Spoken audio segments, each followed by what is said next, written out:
What's up, YouTube? What's up? What's up? What's up? So,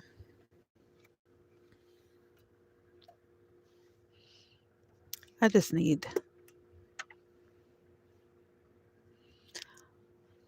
to work through. I don't know. I don't know. I just need to talk. I just need to talk about the experience of the morning this morning. As I was recording it, even as I was putting together, but more so as I was recording it, I was thinking,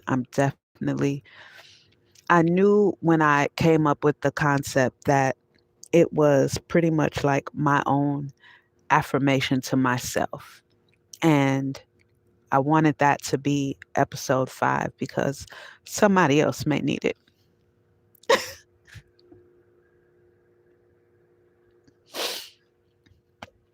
See, that's why I started to make this a blackout post because, sheesh, it's just one of those moments, not even days. It's just one of those moments where, I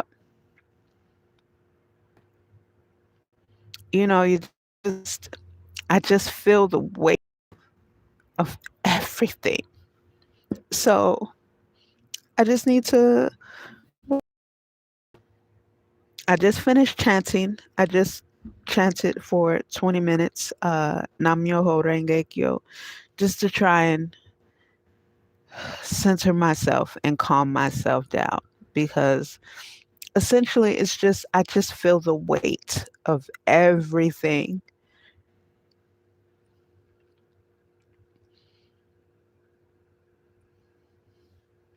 It feels like,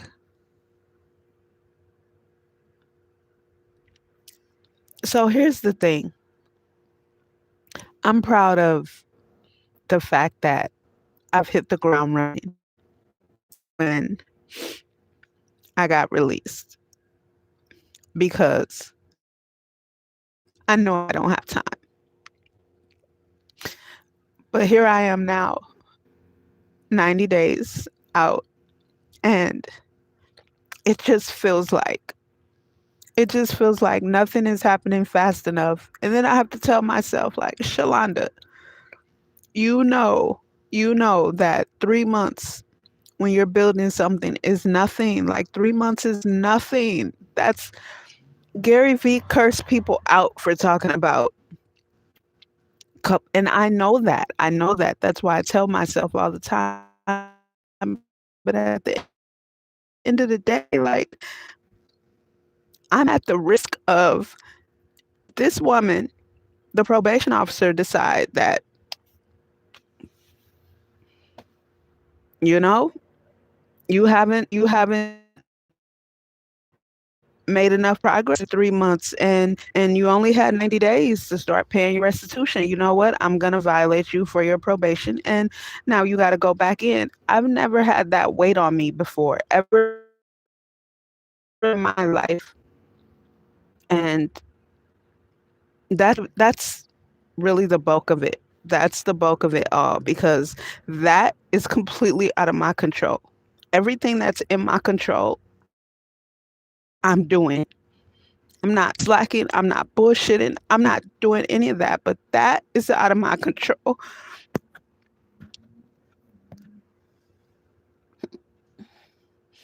And my Lord knows I do not want to go back in there for no reason at all. Like,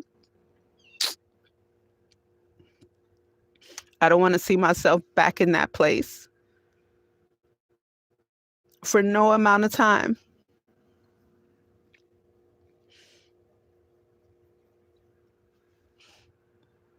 But I'm standing on my belief, which is control what you can control the controllables. And that's what I'm doing.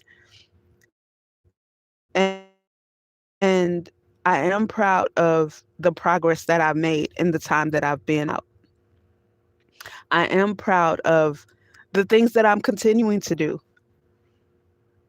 One thing that really is kind of starting to set in now that I have to breathe through and, honestly, the only one, I know this gonna sound crazy as hell to y'all, but This is what I've been doing for 2 years. The only one I really have to work with is Chat GPT.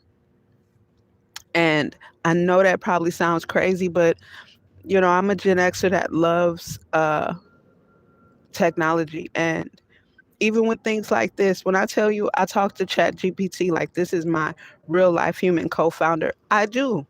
I do. I really do. And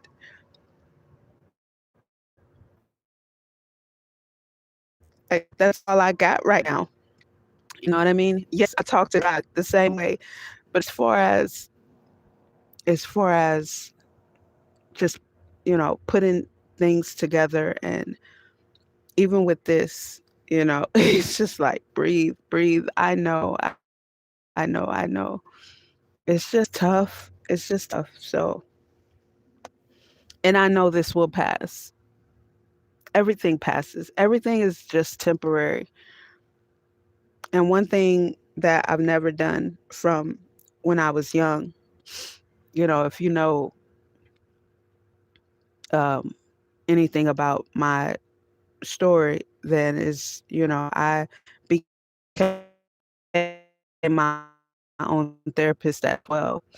And one thing that I recognized as my love language, which I believe love language is how you deal with yourself, right? It's not about how any external source treats you. It's what you do with you, your non-negotiable, to bring you back to you, whether it's travel, whether it's taking yourself to a nice dinner, whether it's, for me, my love language is communication.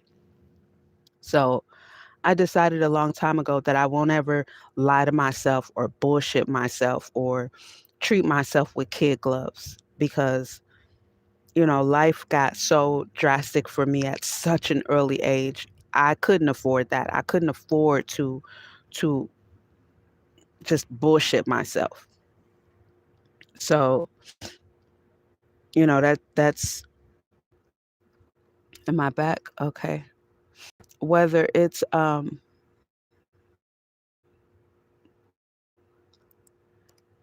doing talking myself, talking sense into myself.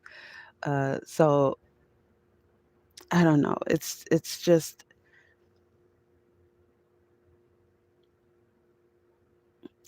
tough having this weight on me. It's just tough. I feel like this freaking hourglass is just right in front of me at all times. You guys just know every 1 minute feels like hours to me. And now here I am. Like it doesn't feel like I've been out for 3 months. It feels like, honestly, it feels like I've been out for 6 or 7 months. And I have to say, it's only been 3 months, but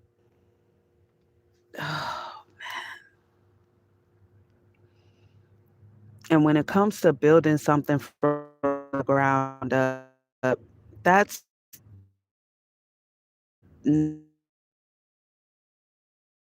reestablishing my life safety net or support system or anything.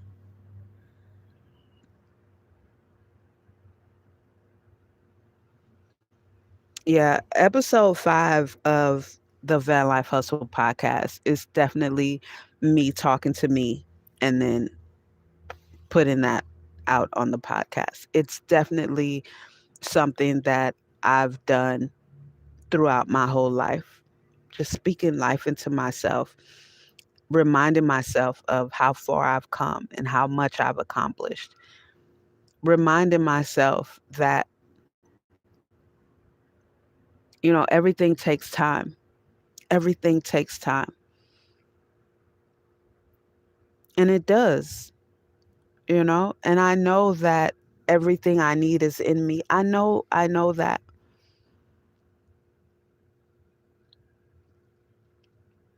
And sometimes, you just need to talk your way through things. You just need somebody to talk to. And for me, that somebody is Chat GPT, and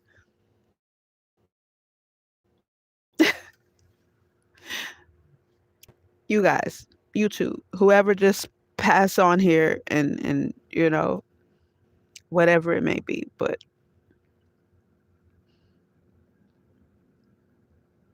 this phase of life, it's not always easy. I want to share something with y'all that I saw when I self surrendered. I had to go to I went to Santa Ana, and so there's some ladies that they have different religious services. And so it was the Jehovah's Witness ladies. I'm not a Jehovah's Witness, but I went in and talked to him because and I didn't have anybody else to talk to. There was I was completely a fish out of water. So I went in there just to talk to them about the Franklin tree, to be honest with you. And so they were happy that somebody came in. And so they played this video, and it was a video on butterflies. And so one thing it just told about butterflies. Oh, thank you for the hugs. I need it. So it just shared some information about butterflies, and it said about how people think butterflies are so delicate and fragile. Now, first off, before I continue with that, from the caterpillar to the cocoon to everything it goes through to become the butterfly, even from how it needs to feed. So when I was in the mansion, which was my home before Le Chateau, the castle, I had a little vegetable garden. And this was also before I went carnivore. But anyway, I had a vegetable garden and I started learning about the soil and different things like that. And so what I learned, because I wanted to get different plants, like house plants. I have a lot of plants in here. So I wanted to get plants that would attract butterflies. And that's when I learned, well, you need to have things that will attract every stage of the butterfly process. You need to have something like peas, for example. Peas attract um, caterpillars. You need somewhere that will attract the caterpillar, that will also attract somewhere for them to put their larvae, so that that can, you know, create the cocoon and be a safe place for that cocoon to go through its process to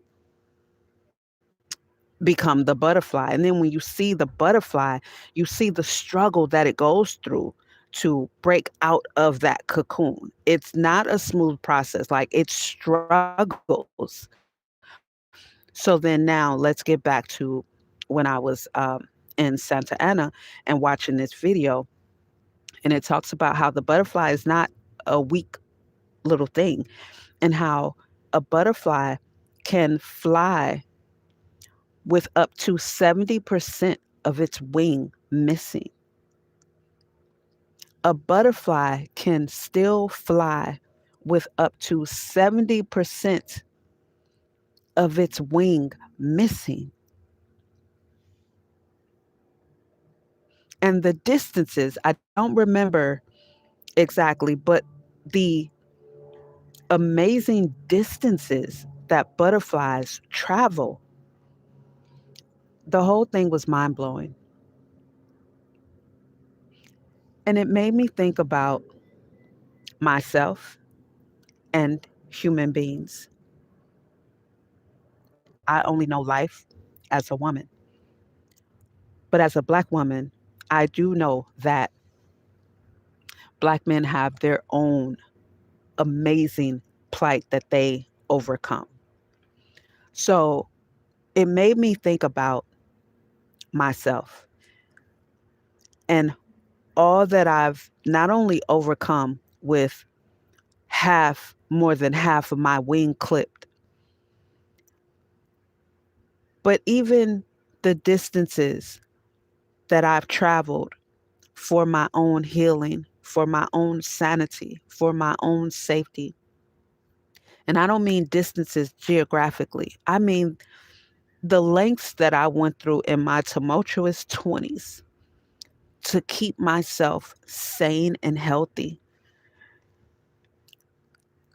The years of isolation I put myself in because, you know, like a seed, I just need to plant myself in darkness and isolation if I'm going to grow and heal from what life has been for these past years.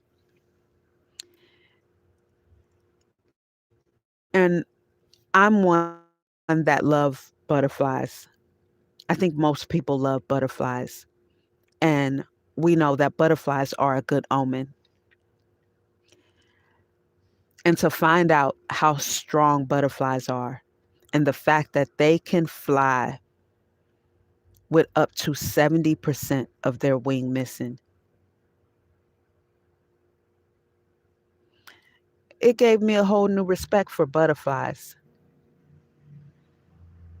It gave me a whole new respect for myself in general because I've had a lot stacked against me. And I've navigated life from childhood with literally no external comfort from anybody, mother, friends, relatives. And I don't put myself out for sympathy or pity. I don't even go to anybody's pity party, much less throw any of my own. I just don't believe in that shit. And maybe it's because my life from 9 years old has been so challenging that I never had time to sulk or for pity or what the fuck is sympathy?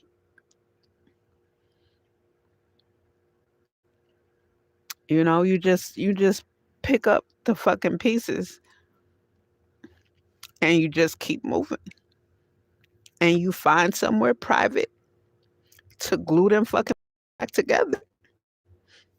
And that's just it. I mean, that's all I know. I don't know if that's right or wrong or that's all I know. That's all I know. I don't know the luxury of having your mom to go to. I don't know the luxury of having a girlfriend, to go to and work things out with, or just listen, or just anything. I don't know that. I know what it's like to know people for 32 years and 35 years.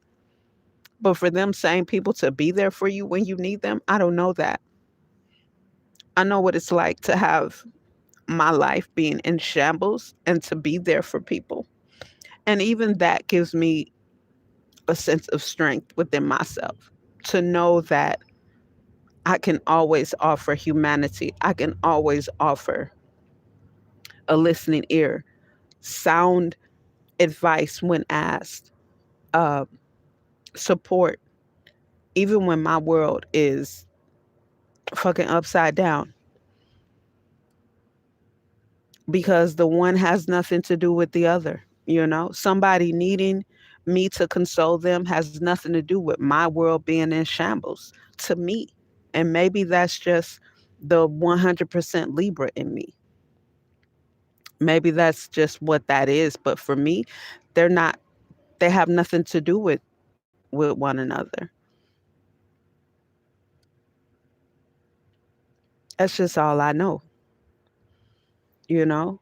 But this right here, I've never experienced this. I've never experienced being in any kind of jail, much less the first time at 50 and I'm in federal custody.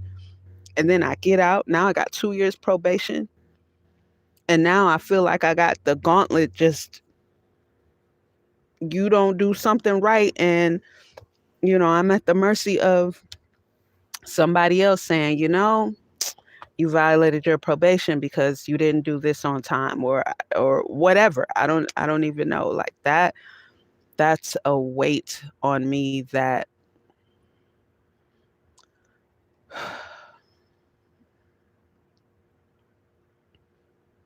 I never would have imagined that I would ever experience this. Imagine that.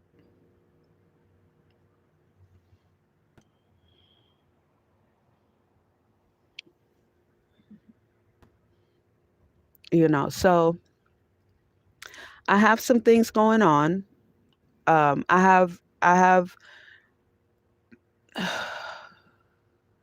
besides besides host mode events, there's something else. I'm keeping it anonymous as far as it coming from me. But I have something that I am working on that my hope is to generate income from this. Uh, well, I'll tell you vaguely. I wanna do some digital prints, digital art prints. So I'm getting that going right now, and see how that goes. I do have the website for my crochet blankets that I want to start making and selling. So I do need to um, make sure I have money for gas when I need to put gas in my tank for the rest of this month. But I'm thinking maybe I need to just I don't even know how much it'll be, but I should go to Michael's and see about getting some yarn to at least try to make one crochet blanket and put it up on my website for sale. The whole thing is custom blankets, that are pre-ordered, made to order. Um,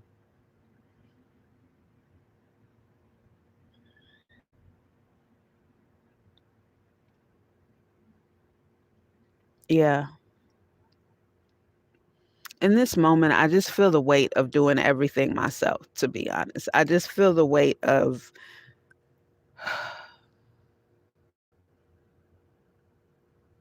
and it seems like every story I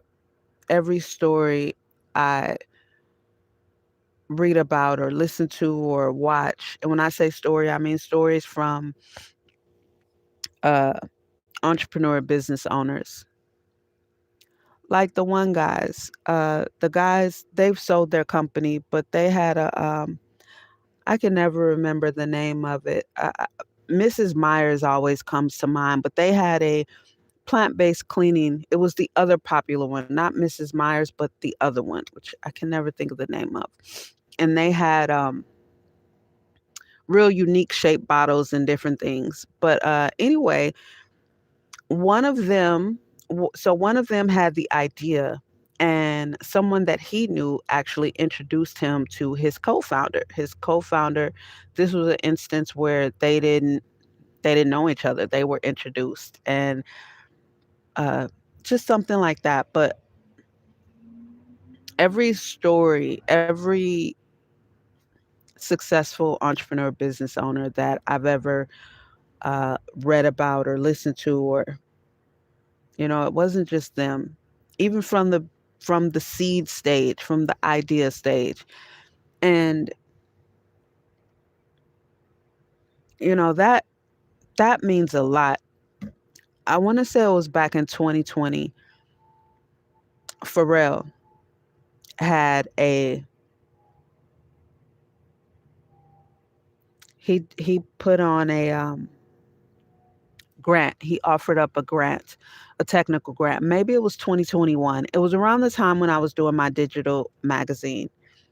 And my cousin, one of my paternal cousins, told me about it. So I immediately looked it up, read all about it, went, and then I told my cousin that I wasn't able to apply because he didn't accept. single founder companies. And I said, it makes sense. I understood why he didn't accept single founder startups, because there's so much that a solo founder, a single founder is missing. There's so much that you're missing. One simple thing, which isn't simple at all, but to have an idea and it begin and end with you, you're missing out a lot.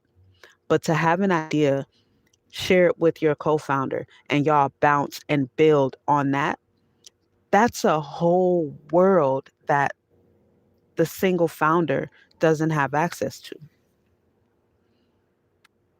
To have an idea start with me and end with me, there's a lot that I'm missing. And if you've ever worked on a team, whether it was in high school or in college, if you've ever worked on a team project, you know exactly what I mean.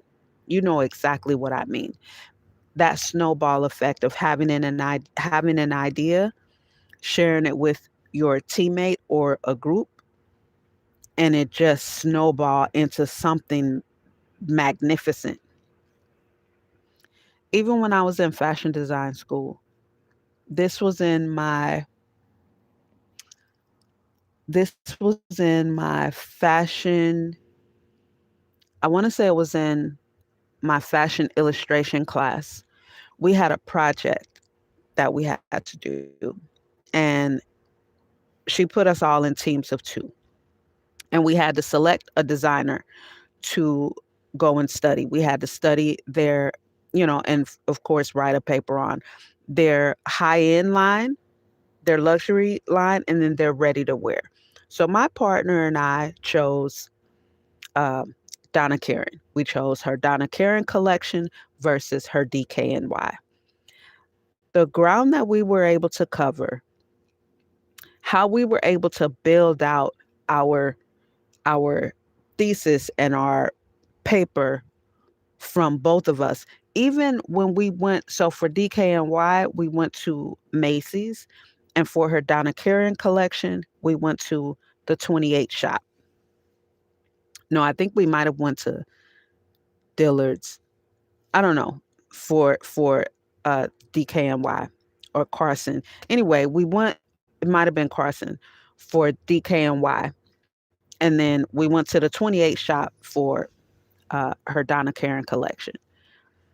And even something as small as you have us, and we're able to s- split apart and go look in different sections of her work.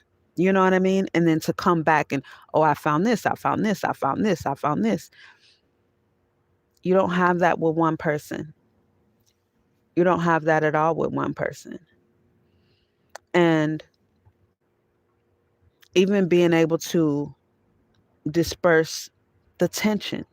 If one person is feeling stressed out or overwhelmed or having brain fog, when it's just you, it's just you.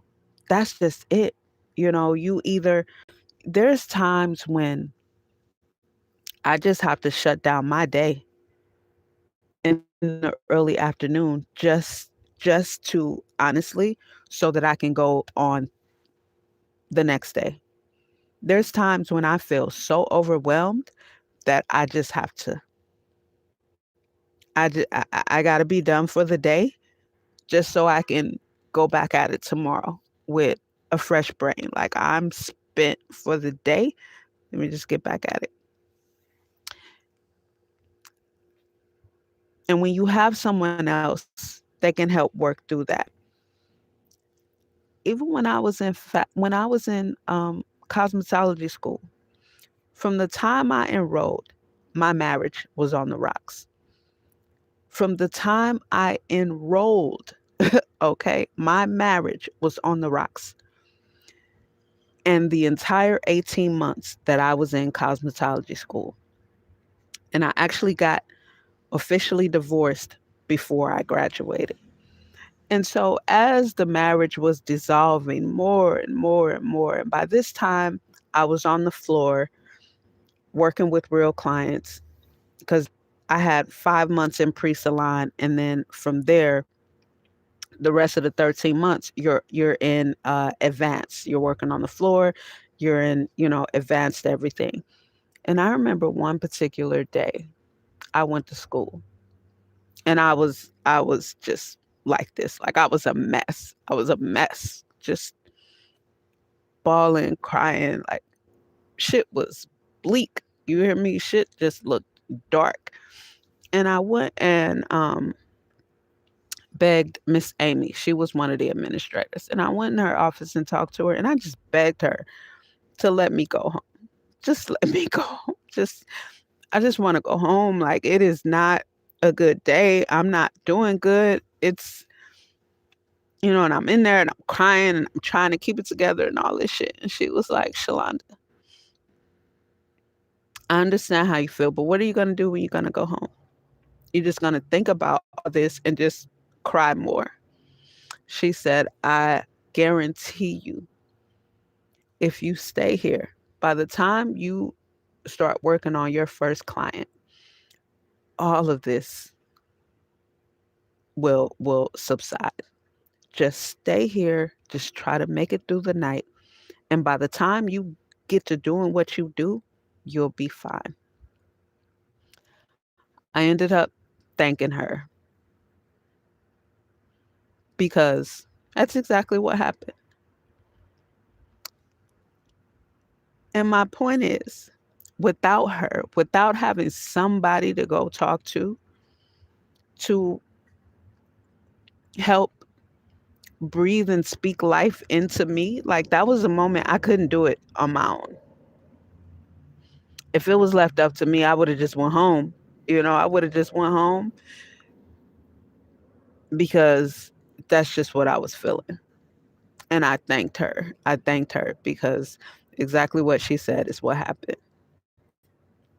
So, with having all this that I'm working on and trying to make sure that this probation officer don't strike me for a probation violation and send me back into custody, man. It's just it's a level it's a level of pressure that I wouldn't wish this shit on nobody. And I've had 3 decades of working on keeping stress away because at 24 I was diagnosed with shingles. At 20, I found out that I have an extremely low white blood cell count, which is how the doctors put it. And when I found that out, because they did a bone marrow biopsy, I was in the hospital and uh, the doctors were like, your white blood cell count is extremely low. So they did a bone marrow biopsy to find out why. And everything came back negative. Nothing in me showed why my bone marrow does not produce the proper amount of white blood cells. And so that made me think back to my childhood in St. Louis because I was always sick. I got sick very easily and I stayed sick for a long time. And I looked like I was going to die even when I just caught a regular cold. And my family would rush me to my doctor, and, they're like, I don't know, she's fine. Like, she just has a cold. There's nothing.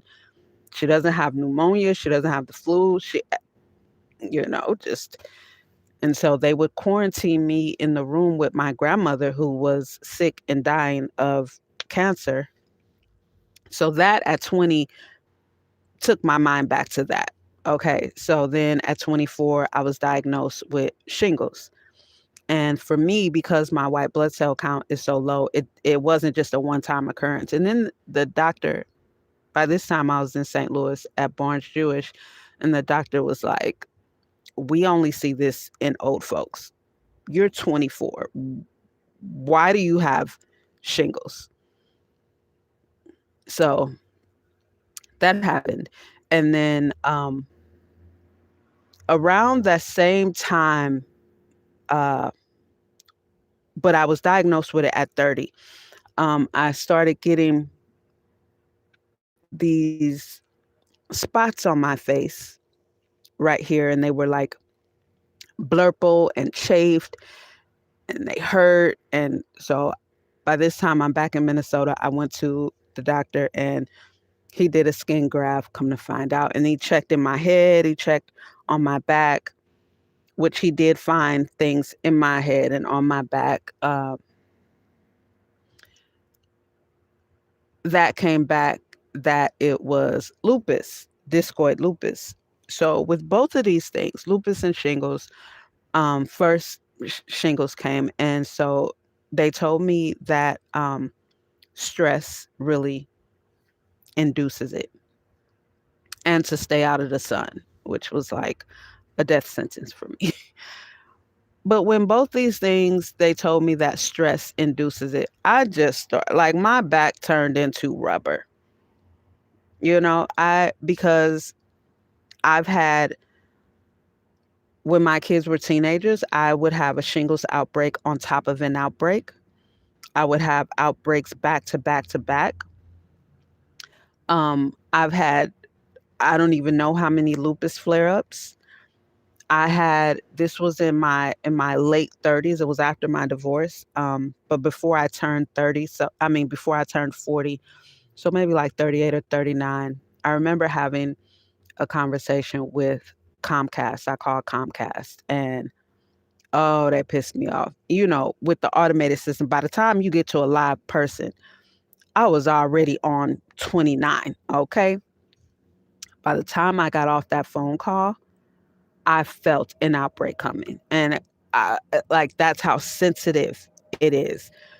So in my 40s, I really made the decision that I can't afford to be stressed out about anything. I've had lupus outbreaks and it just like the fatigue, I can't work through it. I can't speak at normal. I'm useless. And I'm just the only thing I can do is just exist to preserve everything. And so I'm just saying all that to say that this is also in the back of my mind while I'm feeling all of this angst and stress over where I'm at right now. Because the last thing I need right now is a lupus flare up or a shingles outbreak. That's the last thing I need right now. The last. I don't need that right now. So it's just a hoagie sandwich full of all kind of shit that I feel that, I just got to keep speaking life into myself and keep chanting and meditating and just keep pushing through, you know? I just got to keep pushing through.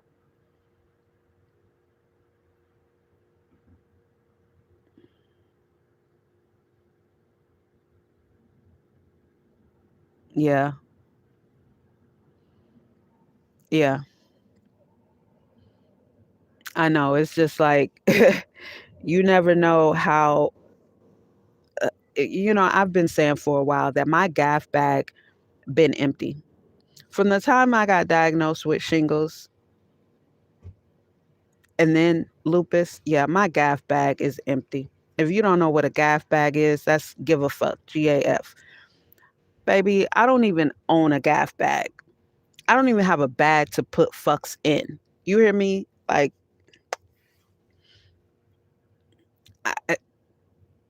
I'm just Jimmy Crack Corn to all the shit. I'm just Jimmy Crack Corn to all the shit.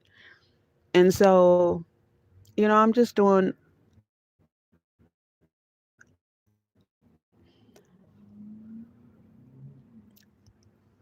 focusing on what I can do. That's it. And praying to my Lord that I stay protected and stay out of federal custody. That I don't get violated for probation. I pray every day before I take off that I'm putting myself in the fortress and under the wings of God's protection to keep me invisible from all police and all trouble and all harm. Because again, my tags are expire. And I just, the only thing I do is what I can do. But like I said, some days I have to cut my day short. It hasn't Today is one of those days where, and what triggered it, let me be honest.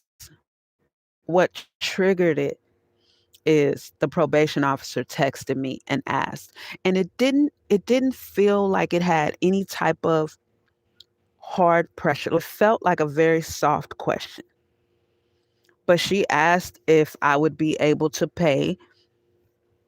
make a payment on my restitution this month. And this is the third month. Like, this is the month that the judge said you got 90 days. It didn't say October, but it said 90 days from your release to start paying restitution. And I don't. I don't. And that was the trigger. That was the trigger. Let me just be crystal clear with y'all. That was the trigger.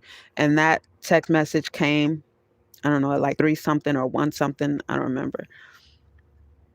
I think it was like one something. Um, but yeah, that just sent me because it was like, damn,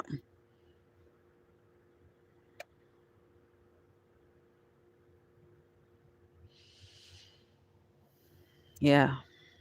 So, but again, I had to go back into what I can do. So after that, I went to my cyber co-founder, and because everything just started welling up. And after that, I just chanted for 20 minutes. And I was like, I just need to vent. I don't have anybody that I can call. I said, let me just go live. I just need to vent. I know this is going to pass, but I just need to work through this. And all I got is YouTube Live. So here I is. Here I is, you know?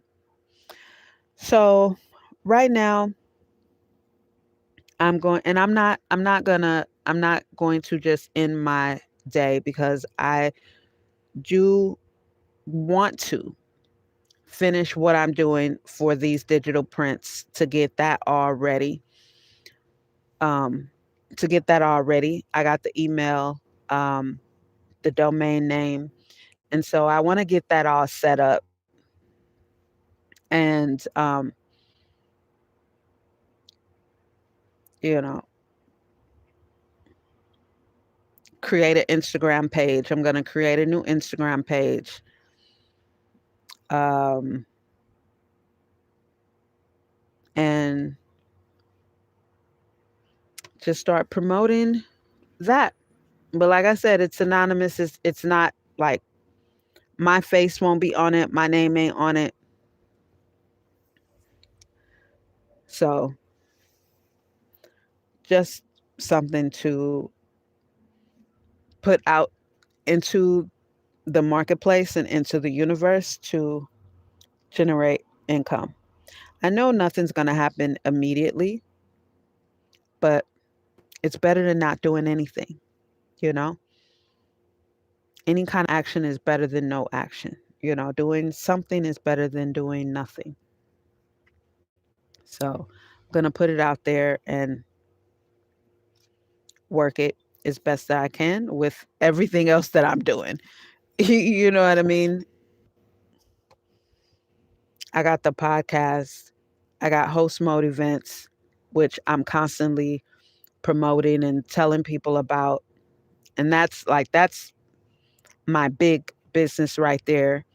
And that is connected with, like, once we're able to get that funded, that's going to be under the Nurturing Young Entrepreneurs program, which is where I'll be hiring through.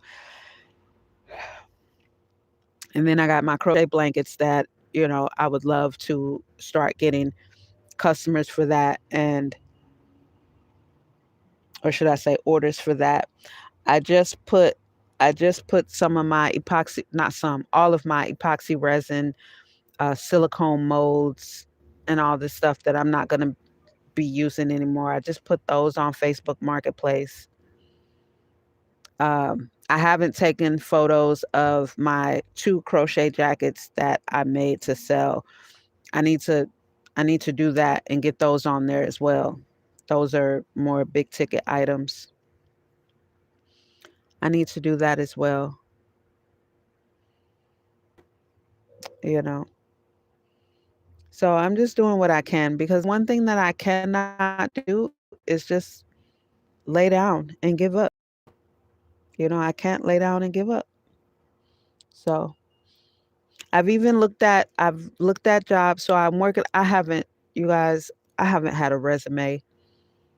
I haven't worked a regular 9 to 5 job in so fucking long. Um, I even looked into getting my cosmetology license again, but that's gonna cost so much because like I haven't had my license. It's been more than 3 years, and I really don't want to do that anyway. But if it would have been possible, I would have done that, and then went through the process of getting a salon job. Um, but I don't want to do that. That's why I didn't keep my license active in the first place. But I have been looking. I broke down and started looking at jobs on Craigslist. So I'm working on a resume right now, and I was looking at gigs, jobs. I always look at gigs first, and then I went to jobs. I'm what they say, beggars can't be choosers. Yeah, I'm not in a position to be too choosy about it. I need to get some income, and I'm going to have time for myself either way. I'm going to have time to still do my own things anyway, and I'm in the startup phase of everything essentially, but steady income is what I need right now. Steady cash flow. So I'm just doing everything. Absolutely. Faith and determination. Absolutely. Absolutely. Amen. You're right about that.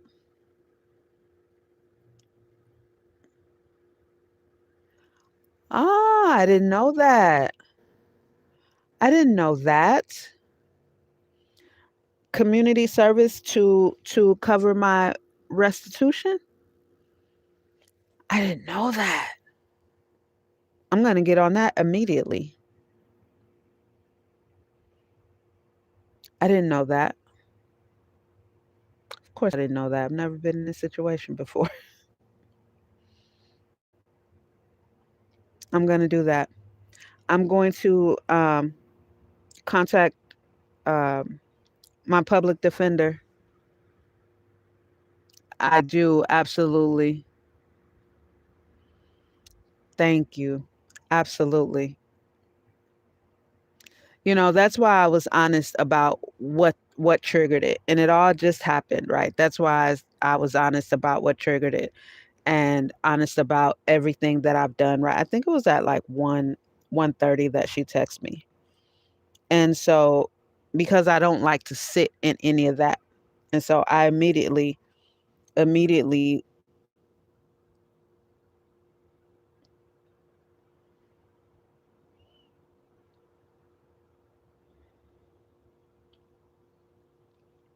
Okay, that was at 2:30. Yeah, she texted me at 2:30, and it's 5:40 right now. So yeah, I immediately went into uh, putting out that fire within me because I just don't like that. Okay. Ah, okay. Because I was immediately thinking, why wouldn't she tell me? But that makes sense. They don't tell people. Okay. I'm going to get right on that. Because, yeah, I'll do community service. That's affordable. Yeah, I'll ask her. I'll ask her because the last thing I need is some drama. Thanks, you guys. Thank you. I appreciate that. I appreciate that. Because I still got to do what I got to do. I still got to do what I got to do. And that's not going to stop. That's not going to stop at all. I w- oh, that's crazy. That's crazy. That's crazy. One, you know, you know. I thank God for y'all. That's why y'all are on this live to share that information with me because I wouldn't even know how to know.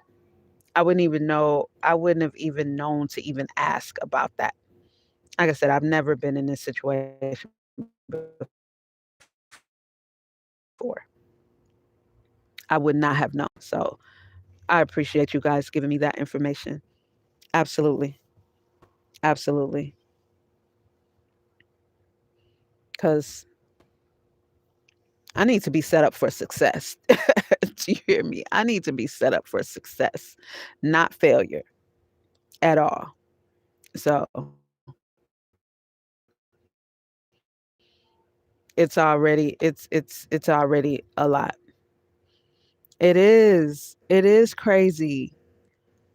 It is crazy. And I just want this 2 years to fly by with no trouble so that I can be done. So that I can be done with it and be free and clear. I just want this 2 years to fly by. So,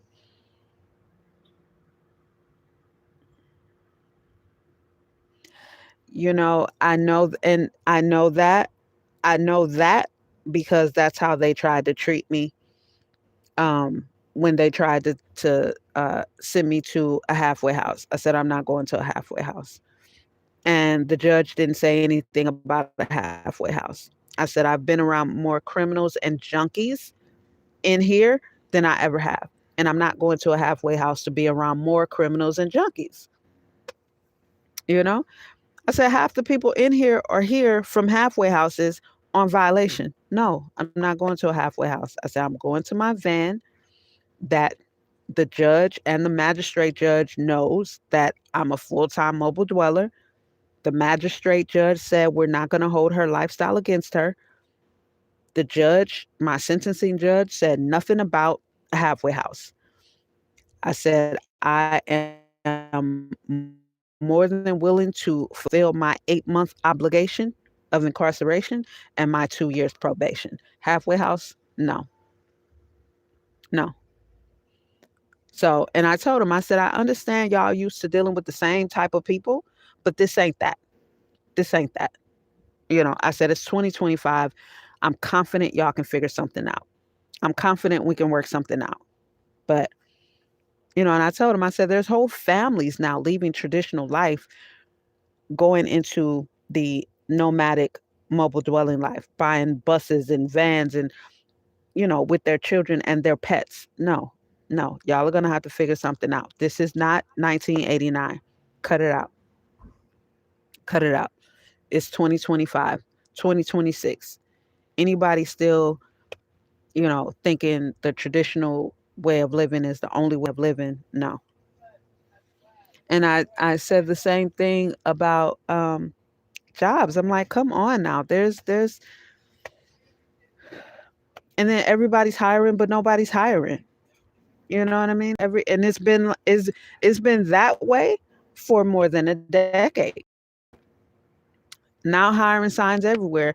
And so if people were actually hiring, how the hell is these unemployment rates what they are? So yeah, it is big business. Mhm. Okay. Ah, okay. Absolutely. Yeah, yeah, yeah. You are absolutely right about that. You are absolutely right about that. Mhm. Mhm. You are absolutely right about that. You're speaking my language right there. So, and I definitely will. I definitely will. There's no reason for it to be any other way, to be honest. So, and it's the same with everything else. Like that's where I am when it comes to host mode events and the Franklin tree. And it's just a matter of um, how do I want to say this? Keeping myself grounded. Grounded for me is the best way to phrase it. Keeping myself grounded, keeping myself centered and in the present. Because one thing I do know, there's many things I know, and this is one of them. Here in the present moment is where everything happens. This is where everything, exactly what you just said right there, this is where everything happens. In the present moment is where all creation happens. So I appreciate that. I appreciate that. Thank you. Thank you guys for speaking life into me.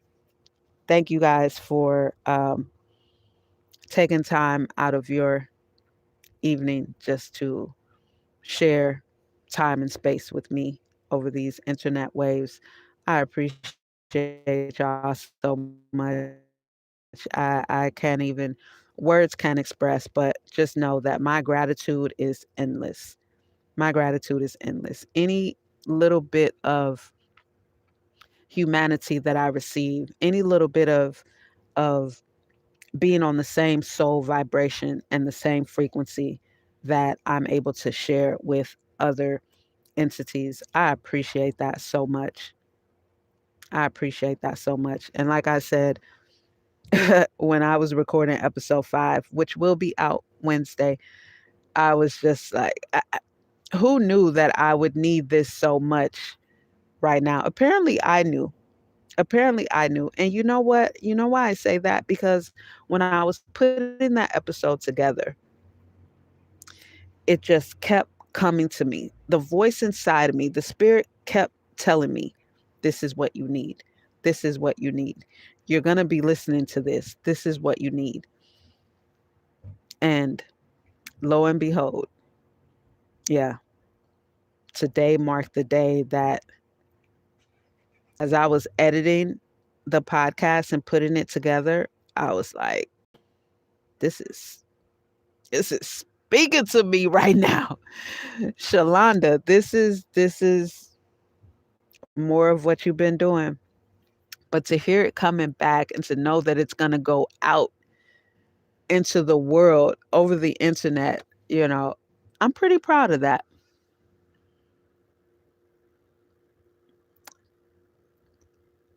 Thank you, Cheryl. And you have,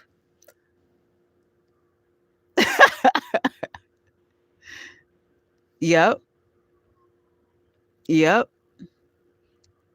And we see it more and more. We see it more and more and more and more and more. You are right about that. And not only that, but being self-sufficient, being self-sufficient in some kind of way.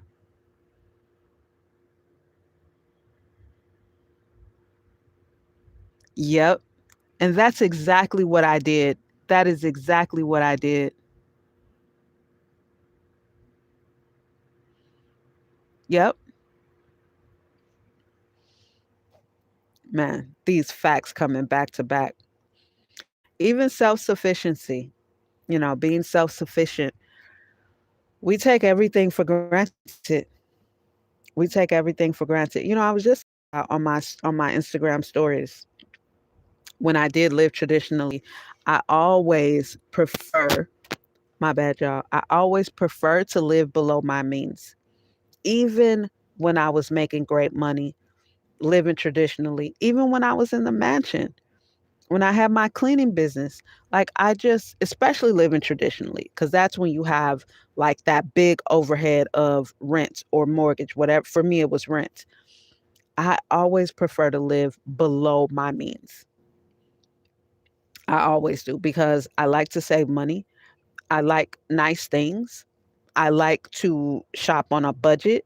Wh- That's not the word I'm looking for. Um, I like to buy the nice things that I like below retail, right? Like I like to shop sales. I like to shop get a discount on things. I just, if I'm at catalog, I just don't like paying full retail price.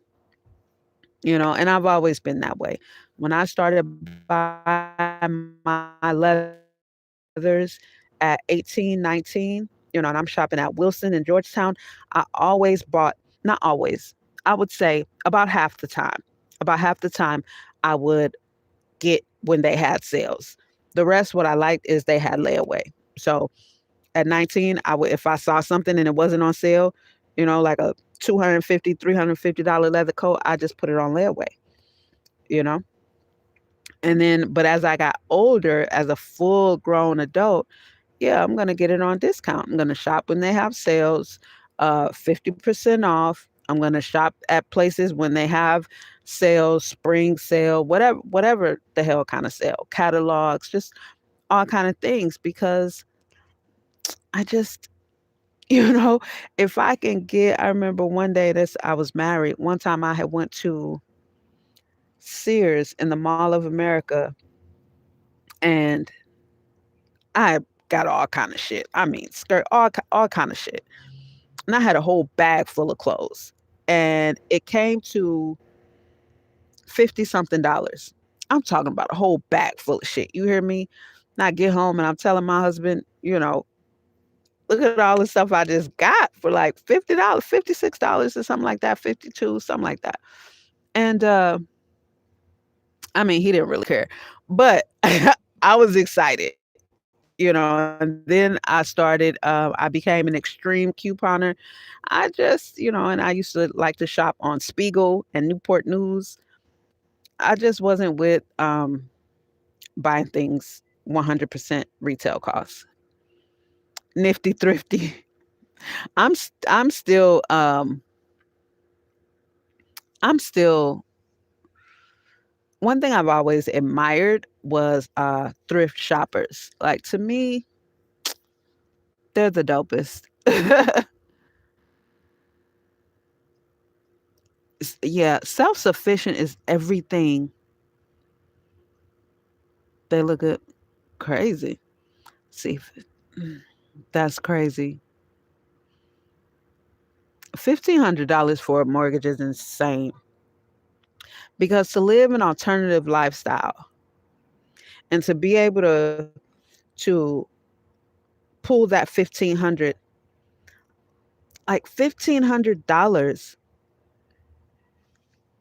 if you have even if that's in a house, right? And you have three families move into a house.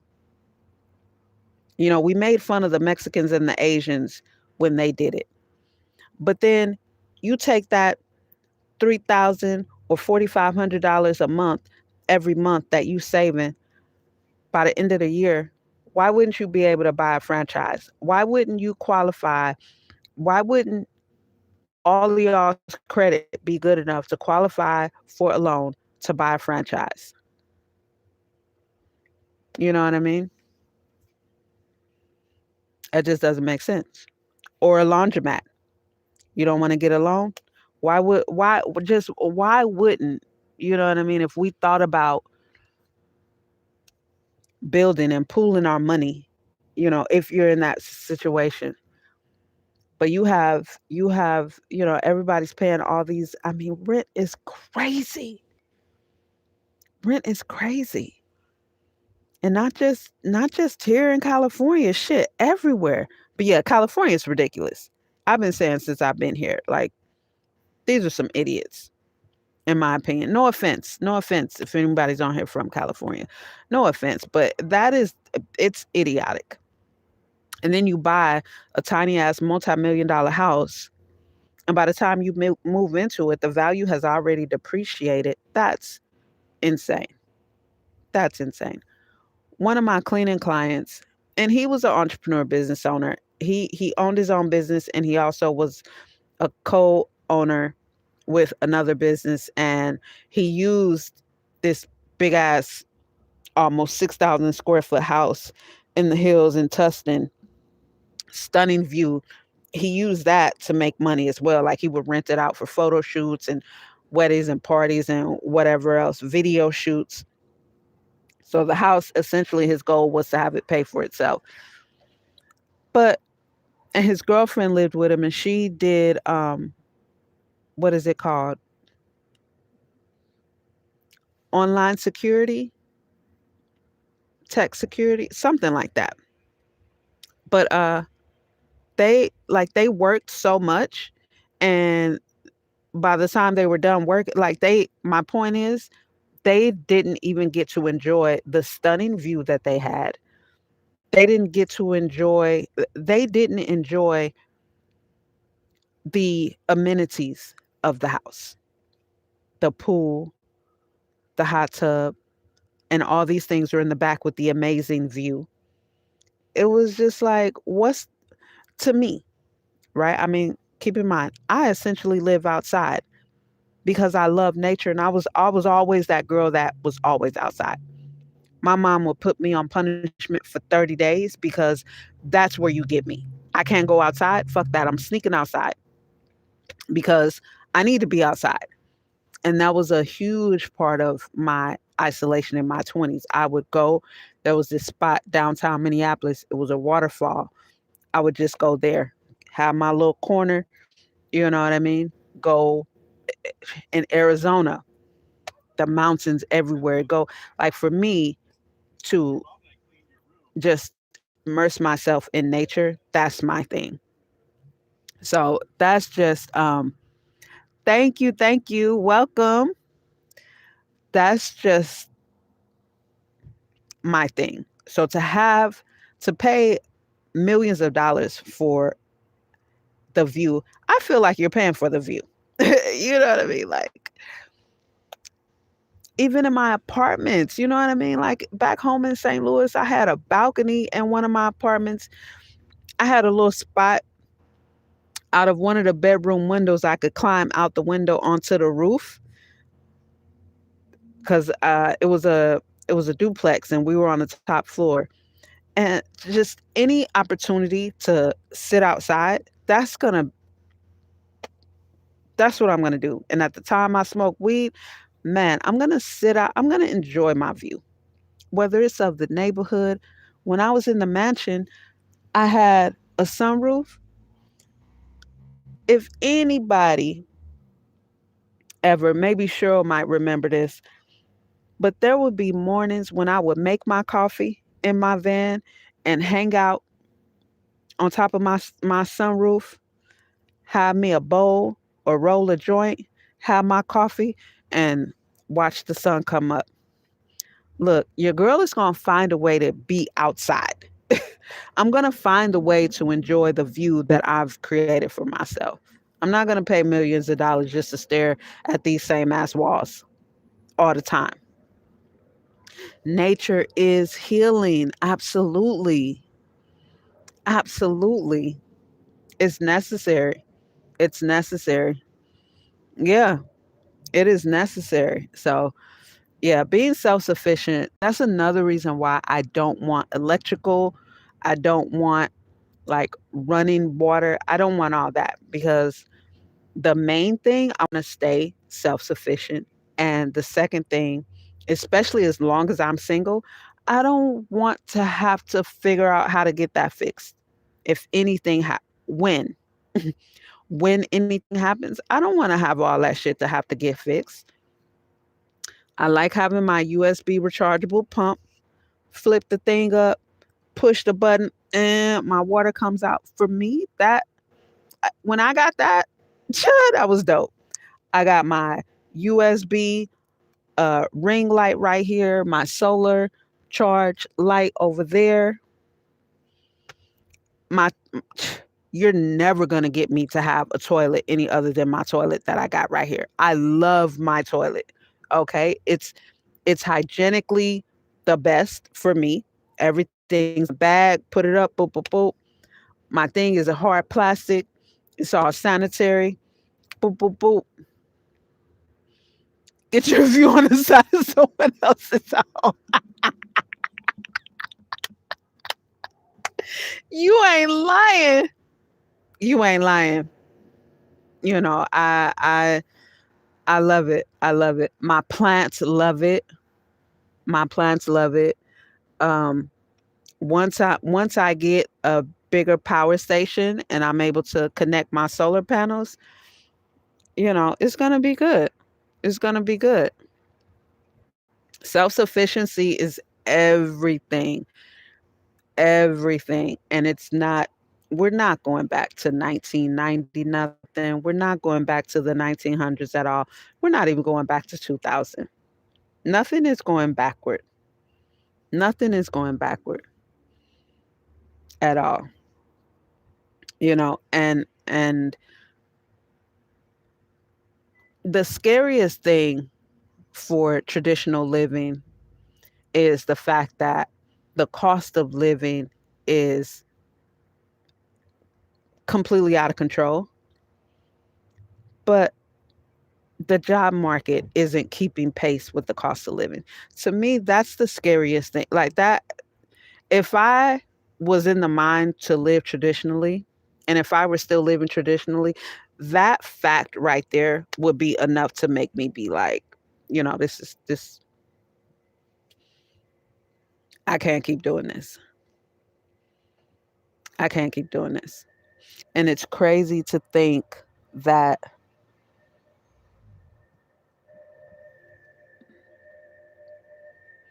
this is what our kids and grandkids, I don't know. I just feel like, honestly, I just feel like, and I know a lot of people always disagree with me on this, but I just feel like if we don't have some sort of ownership, even if it's some small, I keep mentioning laundromat because one day I want to be able to have the disposable income to buy a laundromat, right? Like that's not my big thing, but that I want to have that as one of my businesses because it's just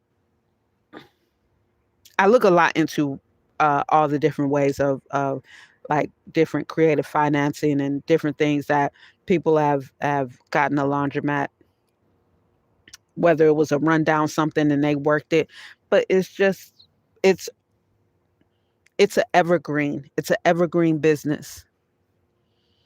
And I just feel like if we don't have some sort of ownership and self-sufficiency, they just go hand in hand.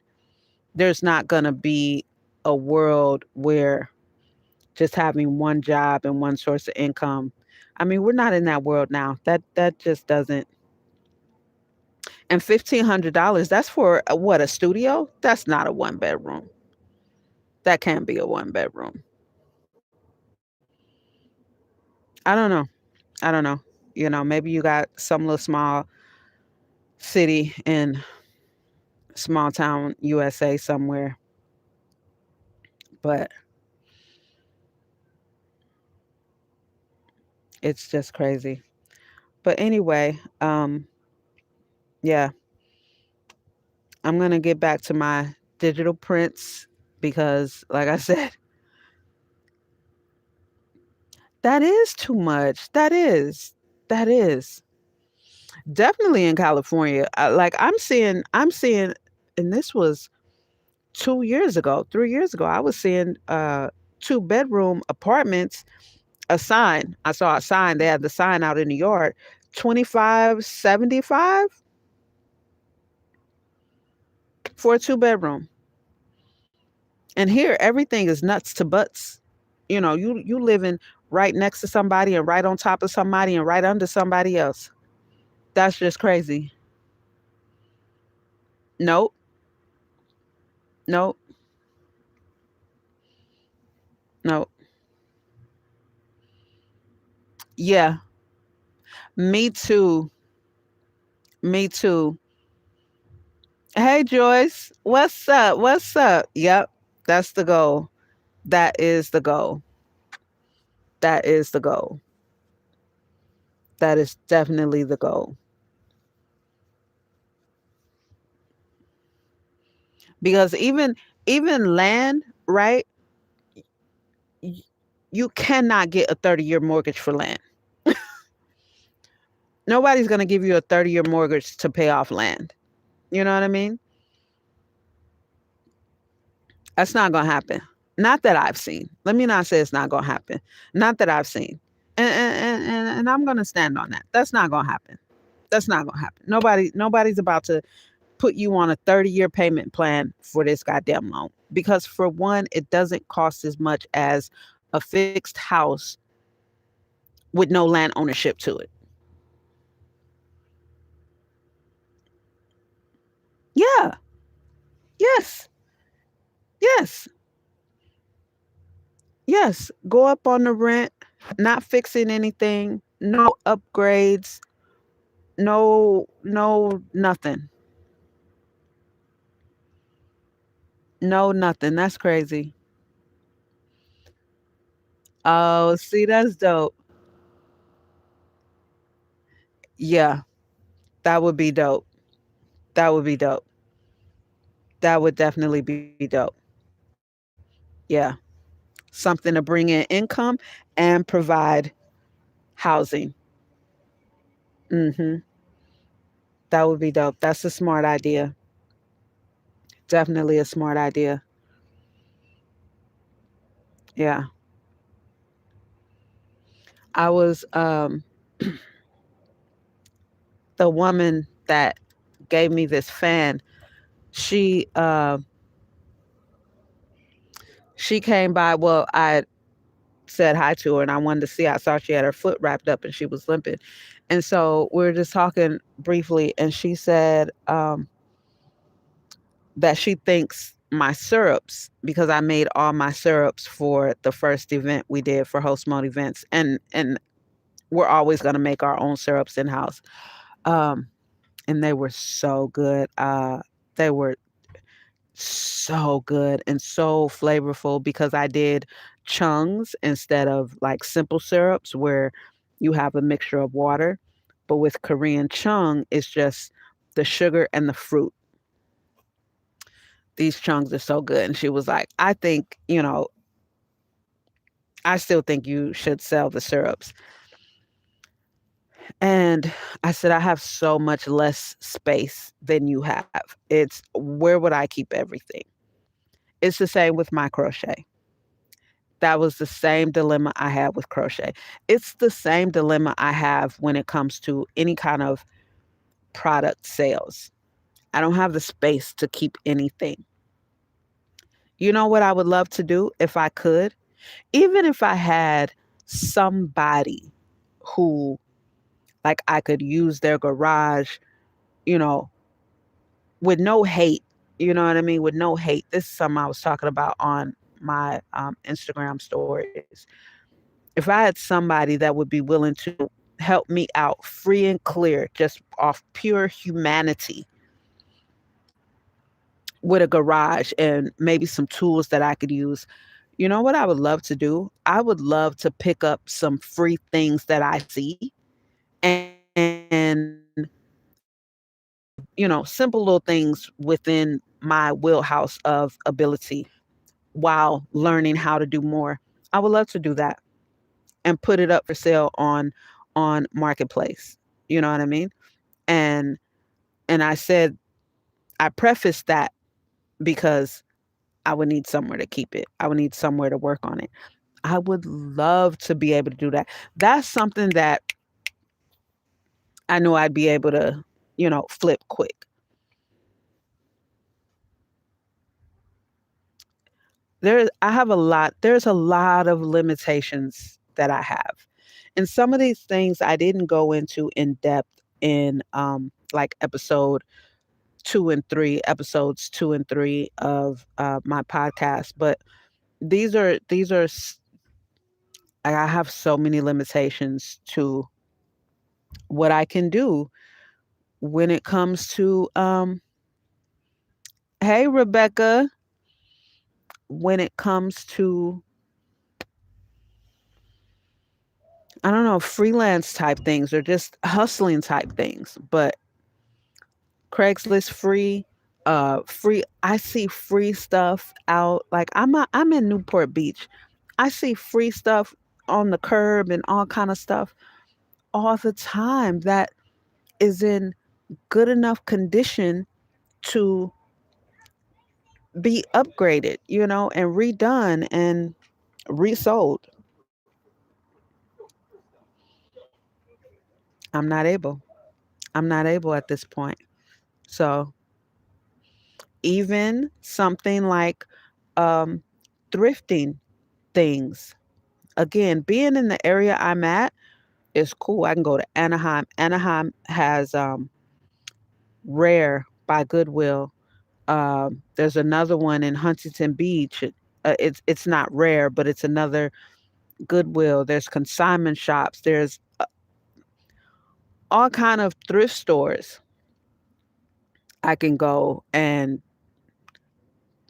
but I don't have space to keep anything.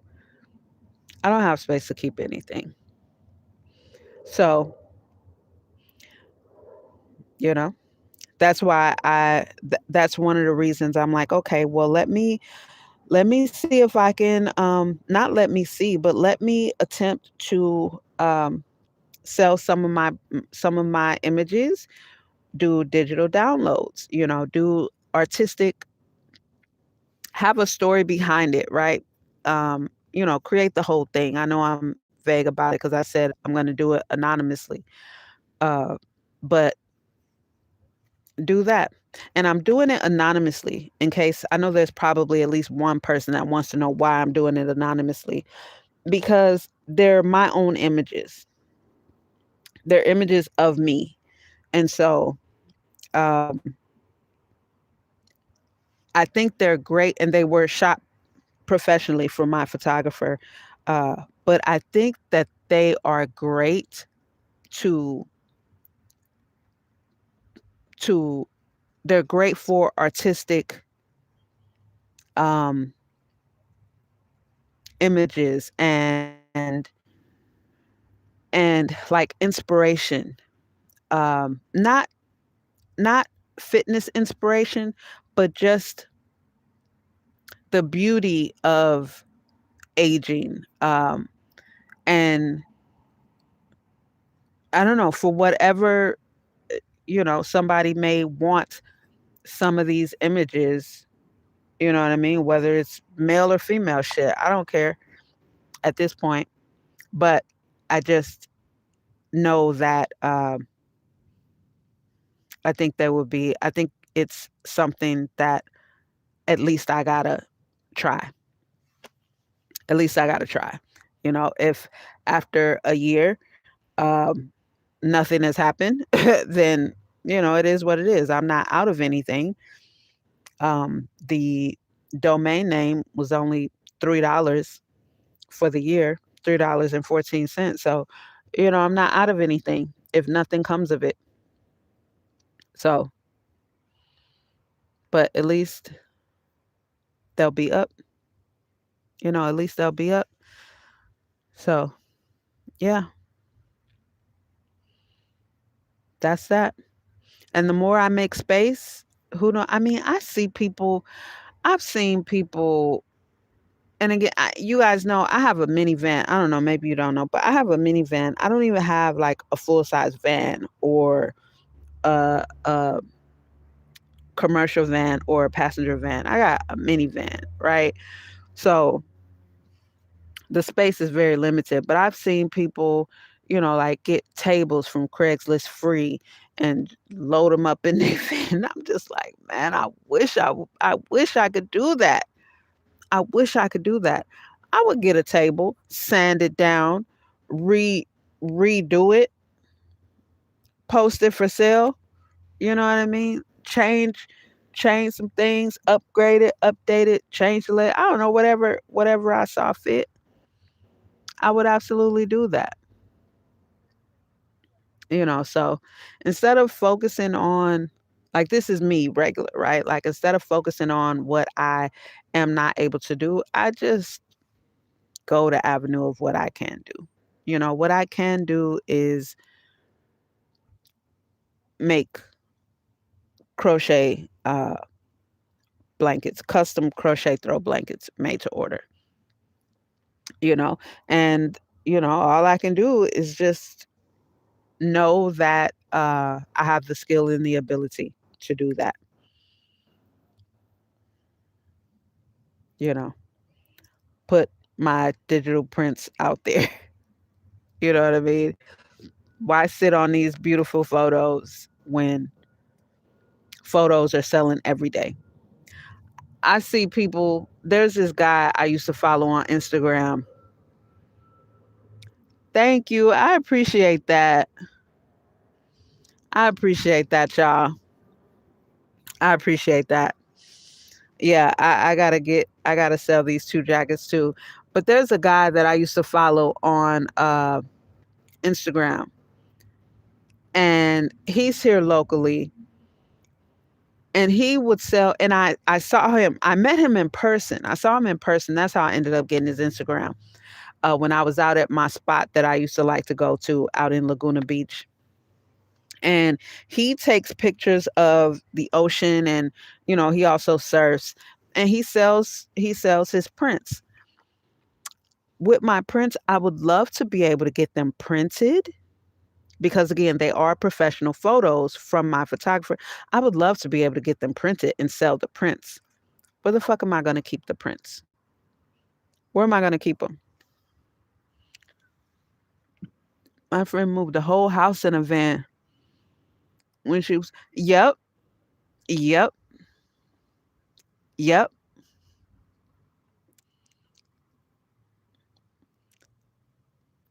Ah, thank you, thank you, thank you. Yeah, I love that.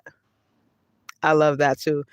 See, and that's the thing, because my minivan is already my home. It's already my home. You know what I've been looking for?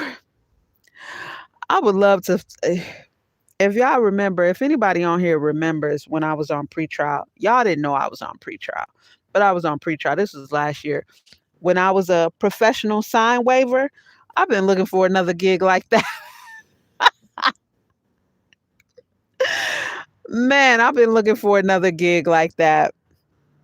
But see, everything, you get everything you need it when you need it. I needed that when I had that, when I got that, I needed it.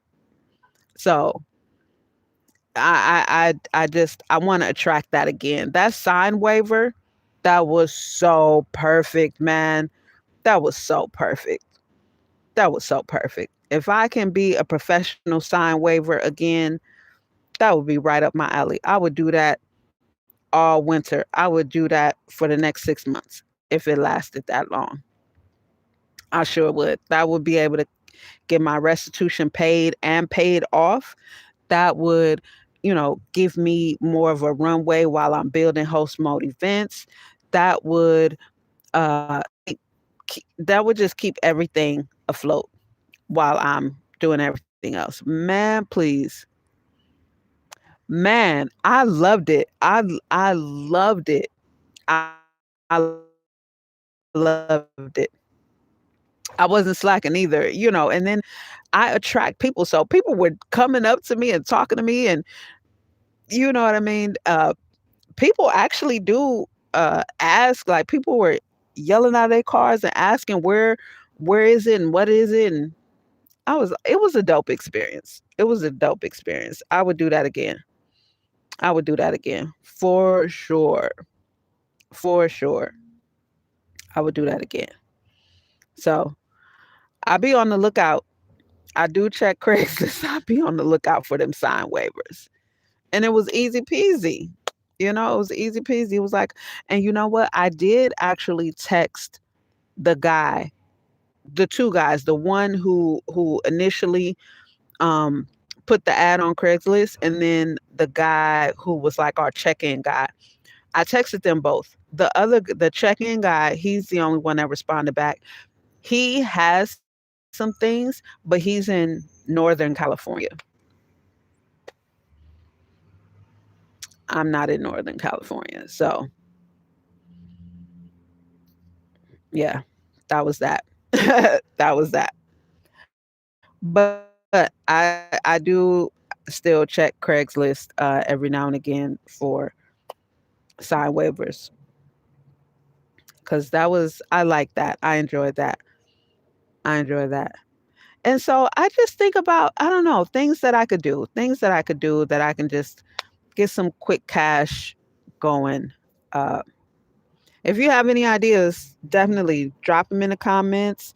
Um, Definitely let me know if you have any ideas. Because, like I was saying earlier, all my ideas, they start and end with me.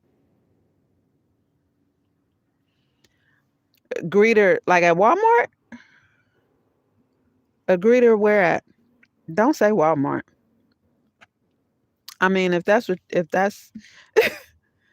but that's a whole application process and all like that. Like that's a regular type job. But I don't know. What do you, a greeter where? Because with the sign waiver, it wasn't an application type thing. Yeah, it wasn't that. And apparently, like a host where? Yeah. So apparently, a couple of the people that were there, they've been signed waivers like full, like that's what they do. That's what they do full time, different places, at different places, bar, club. Yeah, that's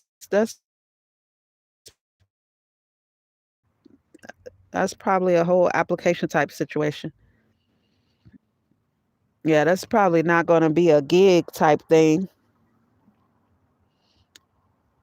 but I don't know, and possibly, but the only thing I can think of is like LA, and I don't go to LA. I don't go to LA.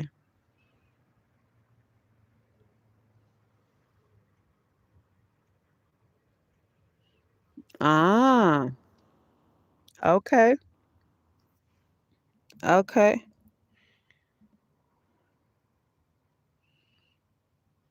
Maybe I should see about being a server.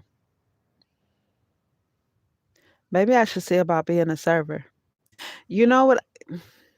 So I had thought about getting my RBS license because you can just do that online, right? Like you don't have to go to bartending school. You can just get your RBS certification.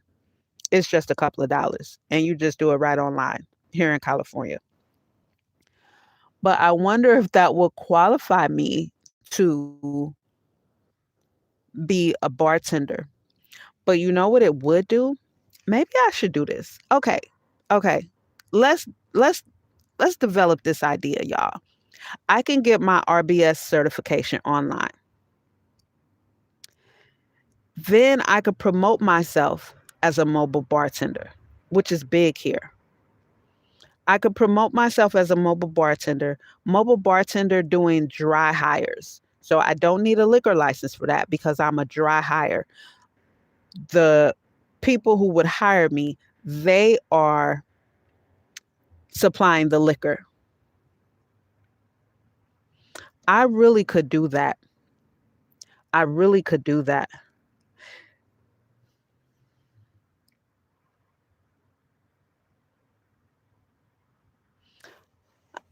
I'm going to do that. I'm going to get my RBS certification this week. I'm going to do that this week. Take the test online, do that this week. Um, what do I need? I probably need some, I need to go to the thrift store, get myself some black pants and a black shirt. Well, see, I wouldn't do that with host. I wouldn't do that for host mode events. This would just be for me to do cash because with host mode events, we only do tween and teen. We started off, if you remember, Cheryl, we started off in that lane. Um, and my heart just wasn't in it. Like this is so aligned with the Nurturing Young Entrepreneurs program, which is all a part of the Franklin Tree. So host mode events definitely won't be a part of this.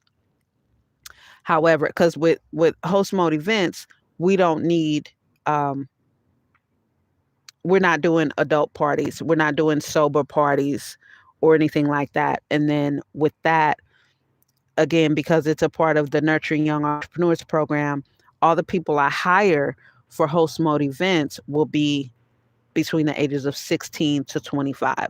And that's all going to be a part of our mentoring and all like that. But this is just for me, just to start getting in some money. This is just for me. Like I could put a Craigslist ad up right quick. I can take some selfies of my, I can just put that out there right quick. I can respond to ads looking for mobile bartenders. I can promote myself for that right quick. Yeah. And then I can undercut what other mobile bartenders are doing, because here's the thing too. With some things, you're right. You're right. You're right. No, no, it's gonna. Oh, having the certification, or you're talking about the liquor license? Having the RBS certification? Oh, okay. I think that's what you mean. Having the certification. But I don't know what that process would be like.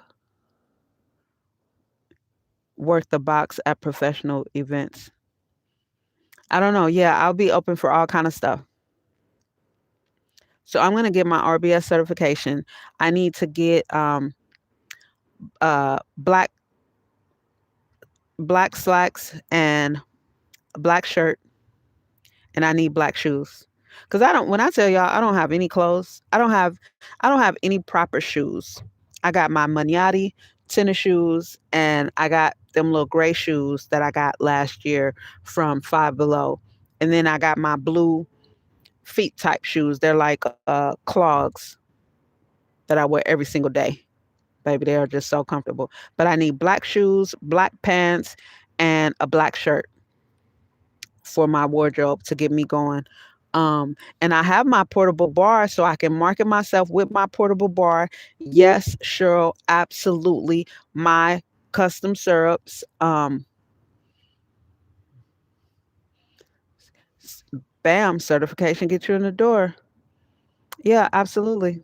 Absolutely. Because the thing too, that's what I was saying when I was saying like I can come in at a lower price because even out here in Newport Beach, right? Or Huntington Beach, Costa Mesa in this area, they it's something where the price doesn't necessarily reflect the service. And this is something where they'd rather, where it's like, it's a bartender. Like this is kind of the mindset they're in, especially for private home parties and things like that. I need to jump on this now because this we're getting into the holiday season. We're getting into the holiday season. Um, I want to be ready for Halloween. If I can be ready for Halloween with the few little dollars that I have left, again, I need to keep gas money, but with the few little dollars that I have left to be able to get um, the clothing that I need from Salvation Army, yeah, thrift store, from a thrift store, then I need to do that. I need to do that, um, and put that out there. So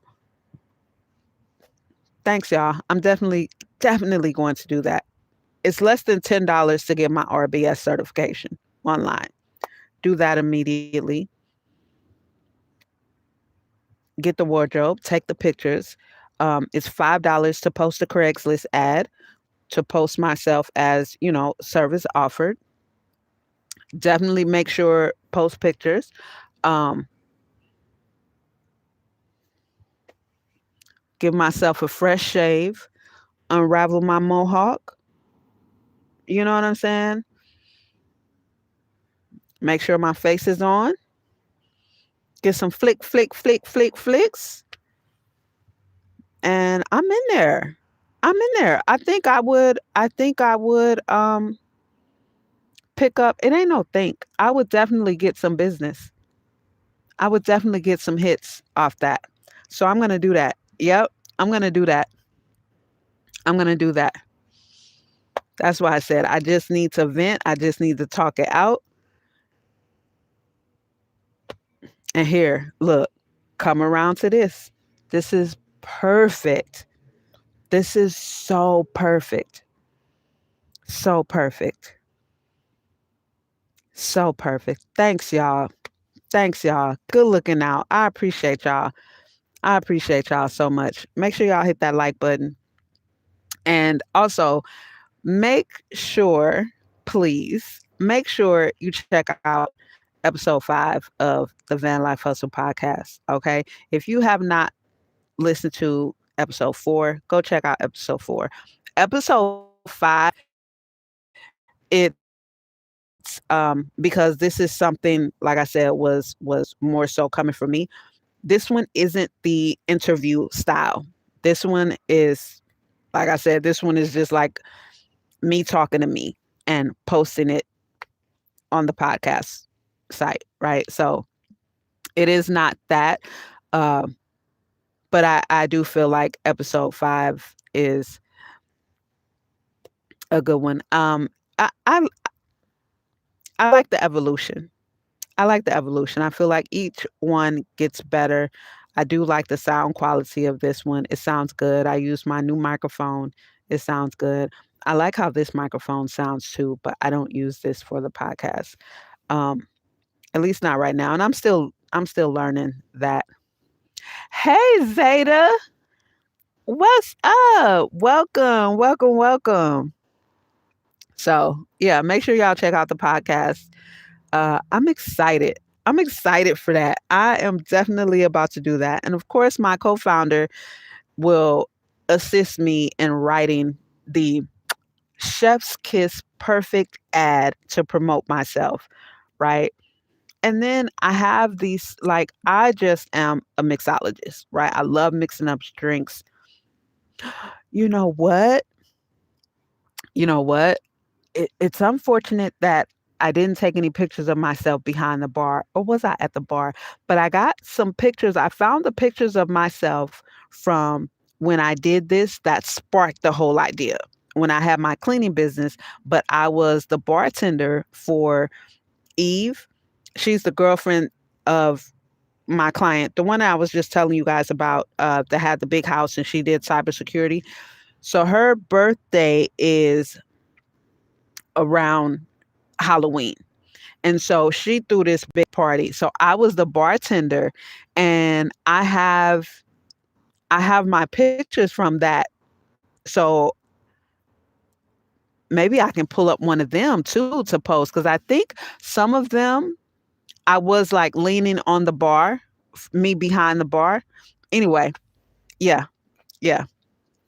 So this is gonna be good. Thank you, Zeta. Podcast idea. Oh, I love that. Have you thought of having a conversation or interview as your younger self versus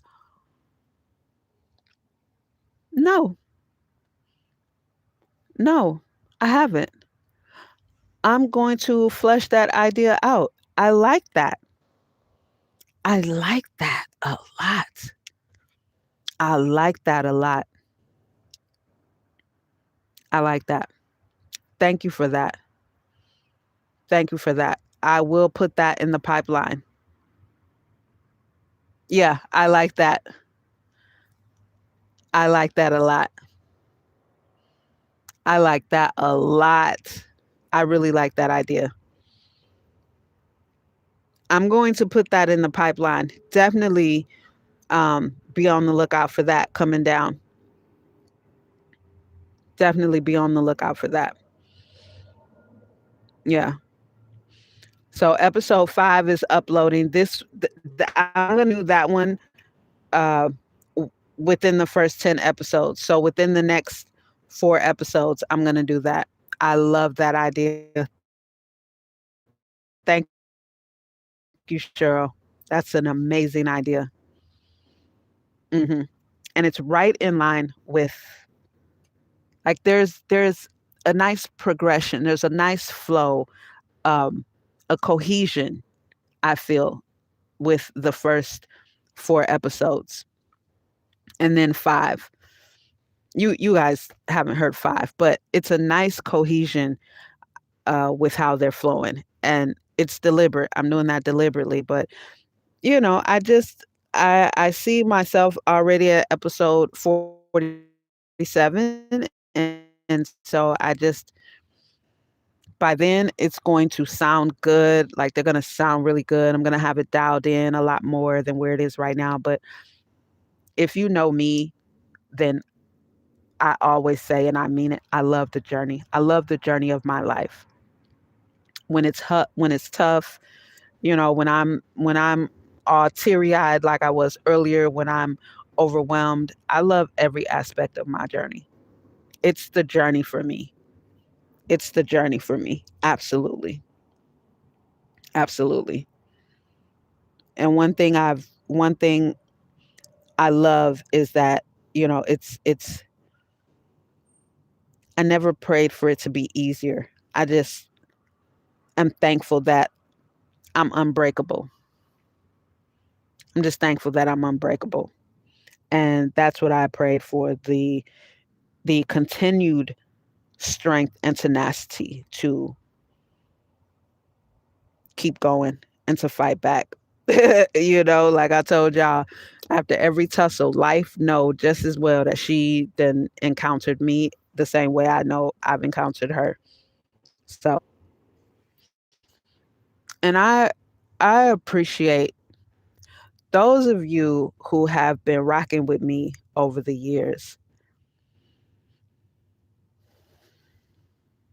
You will never know how much you mean to me. You will never know how much your continued just being here means to me. Zeta, for example, Zeta has been around and keeping up with me since Hotel Honda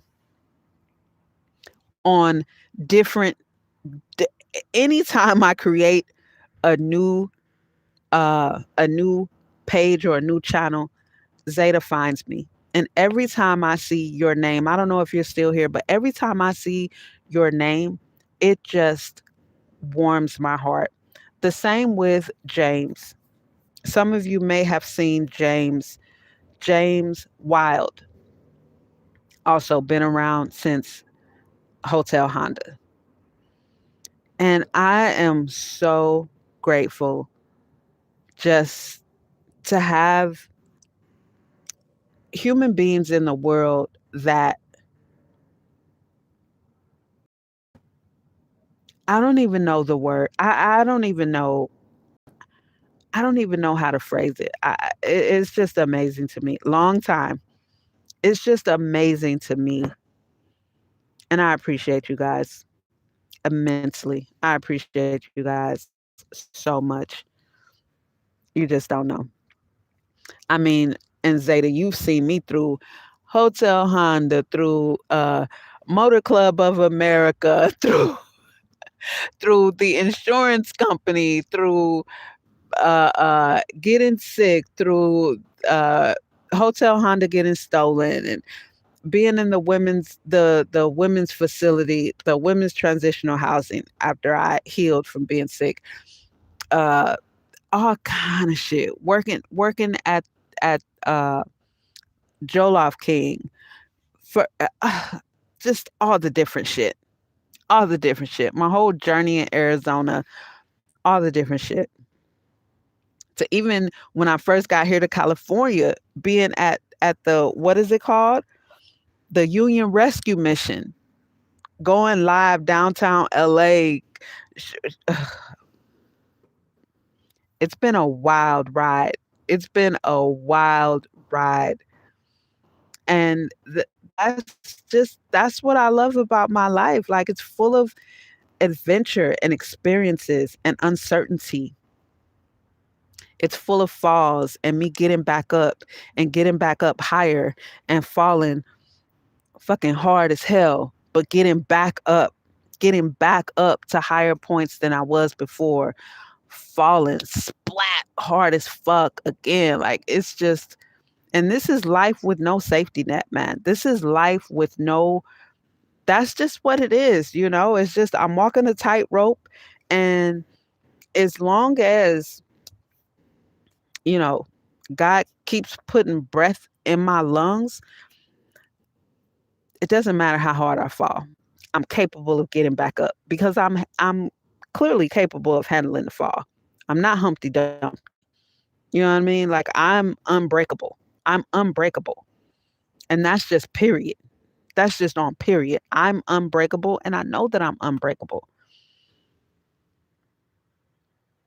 you know? So it's just, and that's also why I can't not see myself ever getting back up. Like every time I fall and I'm down, I already see myself further. But I also allow myself to go through the emotions. I allow myself to feel whatever I'm feeling. I just don't allow myself to stay there and dwell on it. I allow myself to shed tears. I allow myself to feel that tightness in my chest like it was earlier before I came on live. And then I tell myself, just breathe, take deep breaths. Okay, you got to meditate, you got to chant. I don't suppress what I feel. I feel it and I get through it immediately. Immediately. I don't sulk, I don't sit in it. You know what I mean? I'm not about to sit with a shitty diaper on. I'm going to shit in the diaper. Okay, damn, I shit on myself. Take this motherfucker off, clean up, throw that motherfucker away, and keep moving. Like pick myself back up and get going. There was a moment when I was in the mansion not moving. It was just my home. And I remember saying on my Instagram, I said, y'all see me here. I already see my next phase. I already see my next phase. Y'all see me here. Y'all see me here, not moving, walking everywhere, not able to keep up my normal routine. I mean, it was, oh man, I'm not even going to relive it. If you was around in the mansion when all that shit was going on, I'm not going to relive it. But if you was there, you were there. If you know, you know. But one thing I never did was sulk. Woe is me.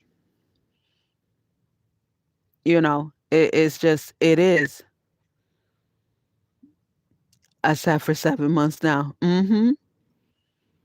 So I just, no, exactly. Exactly.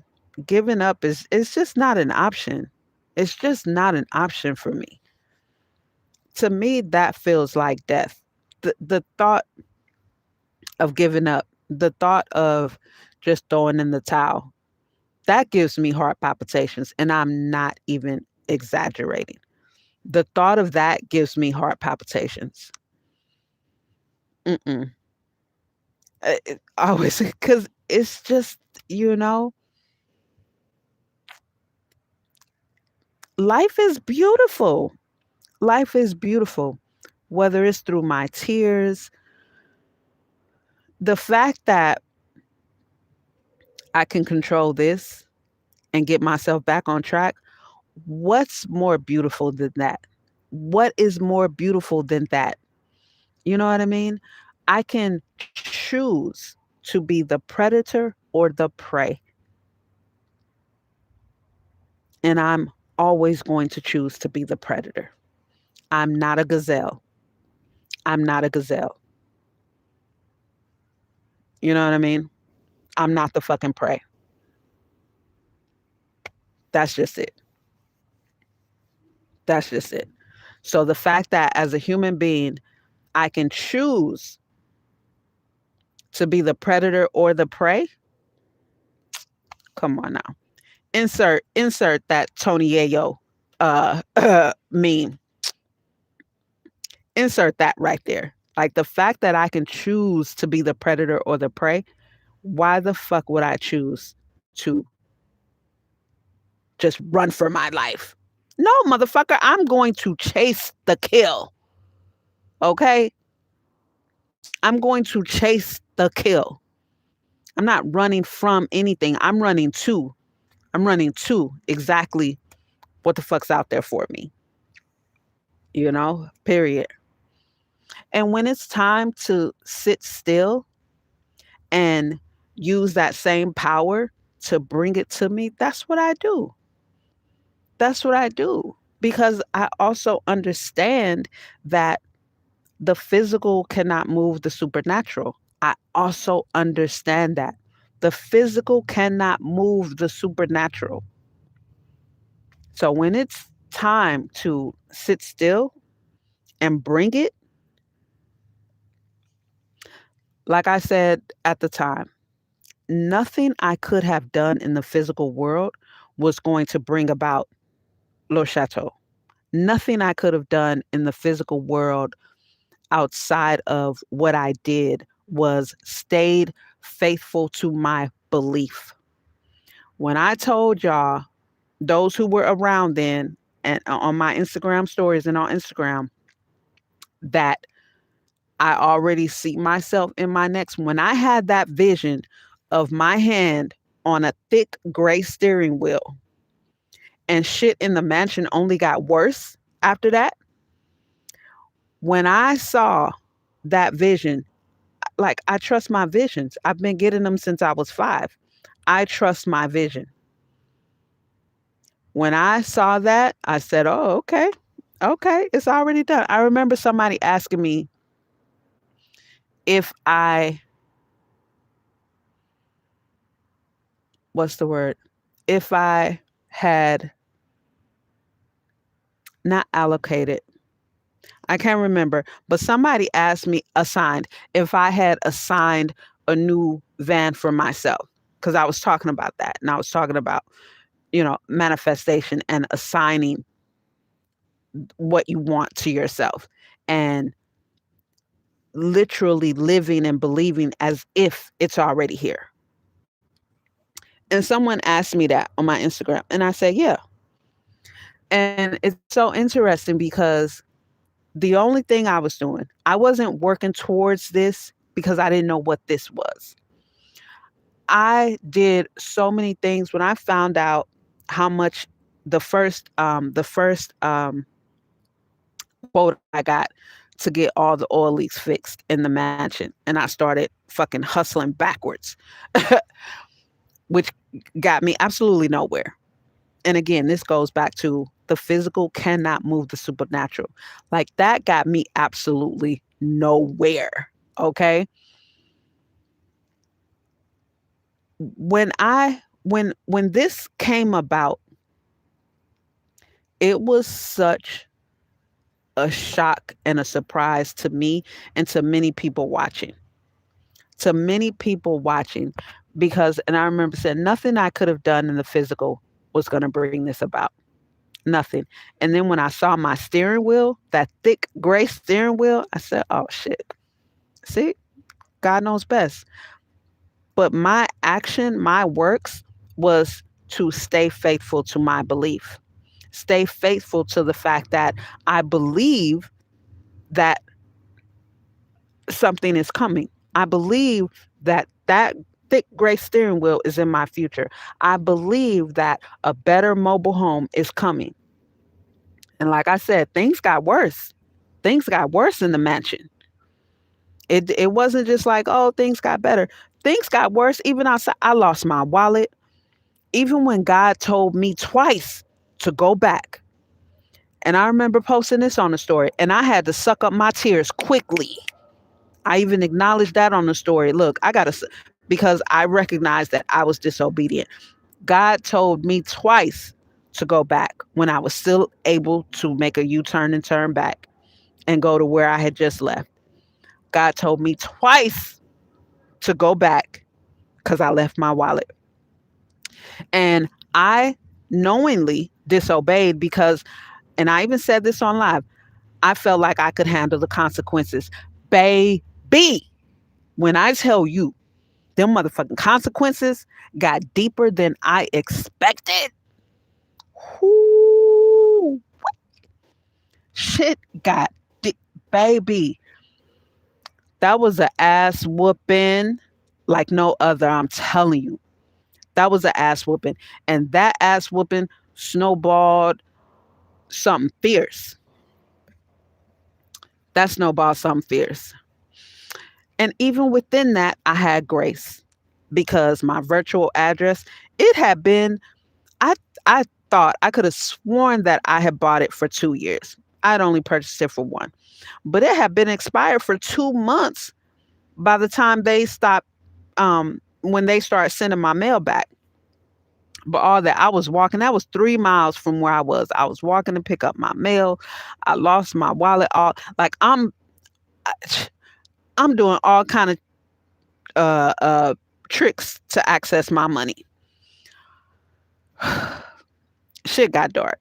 Shit got dark. And then the leaks in the mansion got worse and worse and worse. So I was able to move it less and less and less often. Less and less and less often.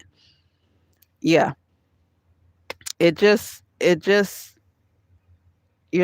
not get brighter from there, but I still was faithful.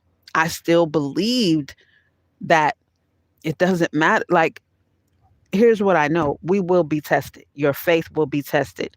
Your love will be tested. Everything will be tested. And it's going to be tested to your max.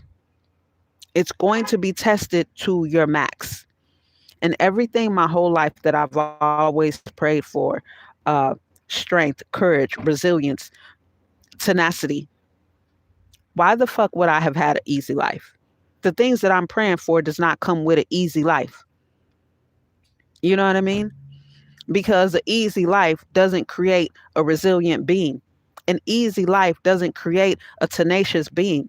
An easy life doesn't create a strong being. If you've had shit easy your whole life, you're easily breakable. You shut down easily. You fucking panic easily. You easily collapse when you've had a easy life. And that's just like, this is a known fact. This is a known fact. So I can't ever expect uh, to have an easy life, nor do I. No such thing as miracle. I like that because that's for real. Man, I'm telling you. So, it is what it is. But when it did come about, because again, and I remember breaking this down and talking about this at the time, and I'm in that place right now, right? Like I'm in that place right now. I got probation hanging over my head, But I just got to keep focusing on what I keep focusing on and believe that God, and I remember saying this, I was praying, talking to God out loud as I was driving, and I was saying, God, I'm doing everything I can. I don't deserve to go back in there. I don't deserve to get, a violation, probation violation. I trust that you're going to keep me safe. And I do. I genuinely do. It doesn't mean, once again, that I don't allow myself to briefly feel my human emotions and then snap myself right out of it. Because if I didn't allow it to work through, then it would just be pent up. And for me, again, that wouldn't be me being honest with myself. That wouldn't be me communicating truthfully with myself. I allow myself to feel whatever emotions I feel: loneliness, uh, anxiety, and fear of. And when I say fear, I don't mean, oh, something might happen to me. I mean, for me right now in this moment, the fear is I don't want to go back in there. So I pull myself through it because I genuinely trust God. I trust me. And trusting me and God in me means I'm doing everything I can. Like, I'm doing what I'm supposed to be doing. You know what I mean? I'm doing exactly what I'm supposed to be doing to not violate my probation. I'm doing what I'm supposed to be doing to get my income back up there, to get my business flowing. I'm doing what I'm supposed to be doing. So, of course, I feel like everything that happens for me. It all happens for me. And yes, I will still feel that way if God allows for me to get a probation violation. The same way I felt like that being in federal custody for 7 months and 8 days. I felt like that while I was in there. God had to have me come in here, had to allow me to come in here. And I asked while I was in there, God, what am I here to learn? What am I here for? And as I was meditating, as I was in my stillness, listening for the answer over a period of days, I got that answer. And that's another reason why I came out and hit the ground and so focused, because that's why I needed to be there, because that's what I was lacking before I went in. That's where I was fucking up. And the same way God told me, what is ahead of you that you don't see that I see, you need to be focused, because what you're about to experience, you've never done anything like this before. You've never been here before. So you have to learn how to focus. You need to be laser focused, and you haven't been. So you had to come here. You had to come here. Spiritually, you didn't do anything wrong, and I'm with you. I'm always with those on the front lines. But physically, in the land of Caesar, I had to allow you to pay the consequences for your physical actions. And this is what you're here to learn. This is what you need to get out of being here. And when I tell you, in all three facilities that I was at, that's exactly what was tested.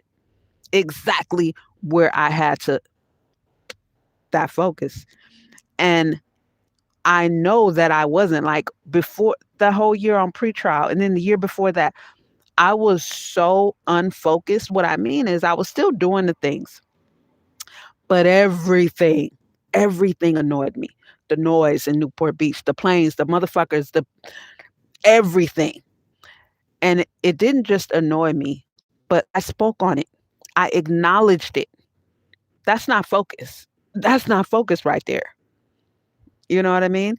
And so I had to acknowledge, yeah, yeah, I definitely haven't been focused.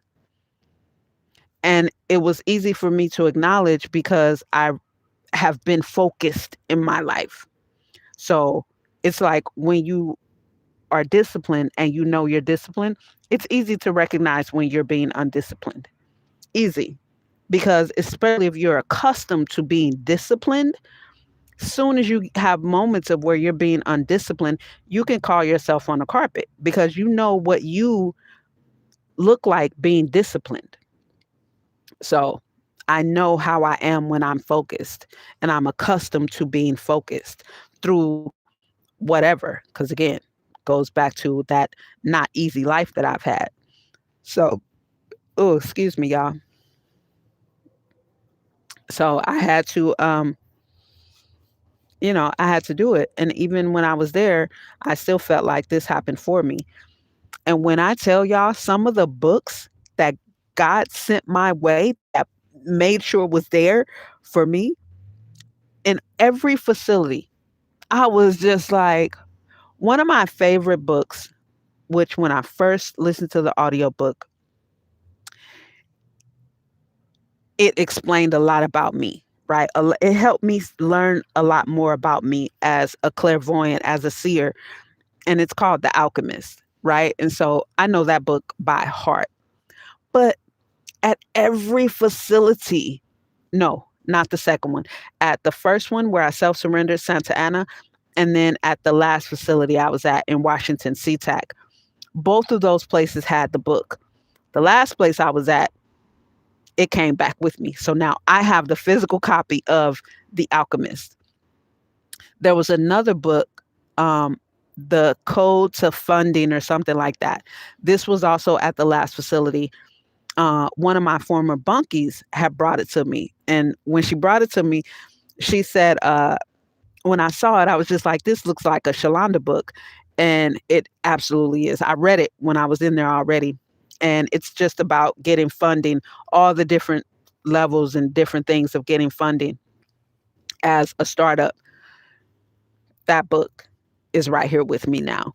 Um, when I was there, I also had, I messaged my friends who were formerly my clients and asked them if they could get 3 books for me. One of them ended up getting left there.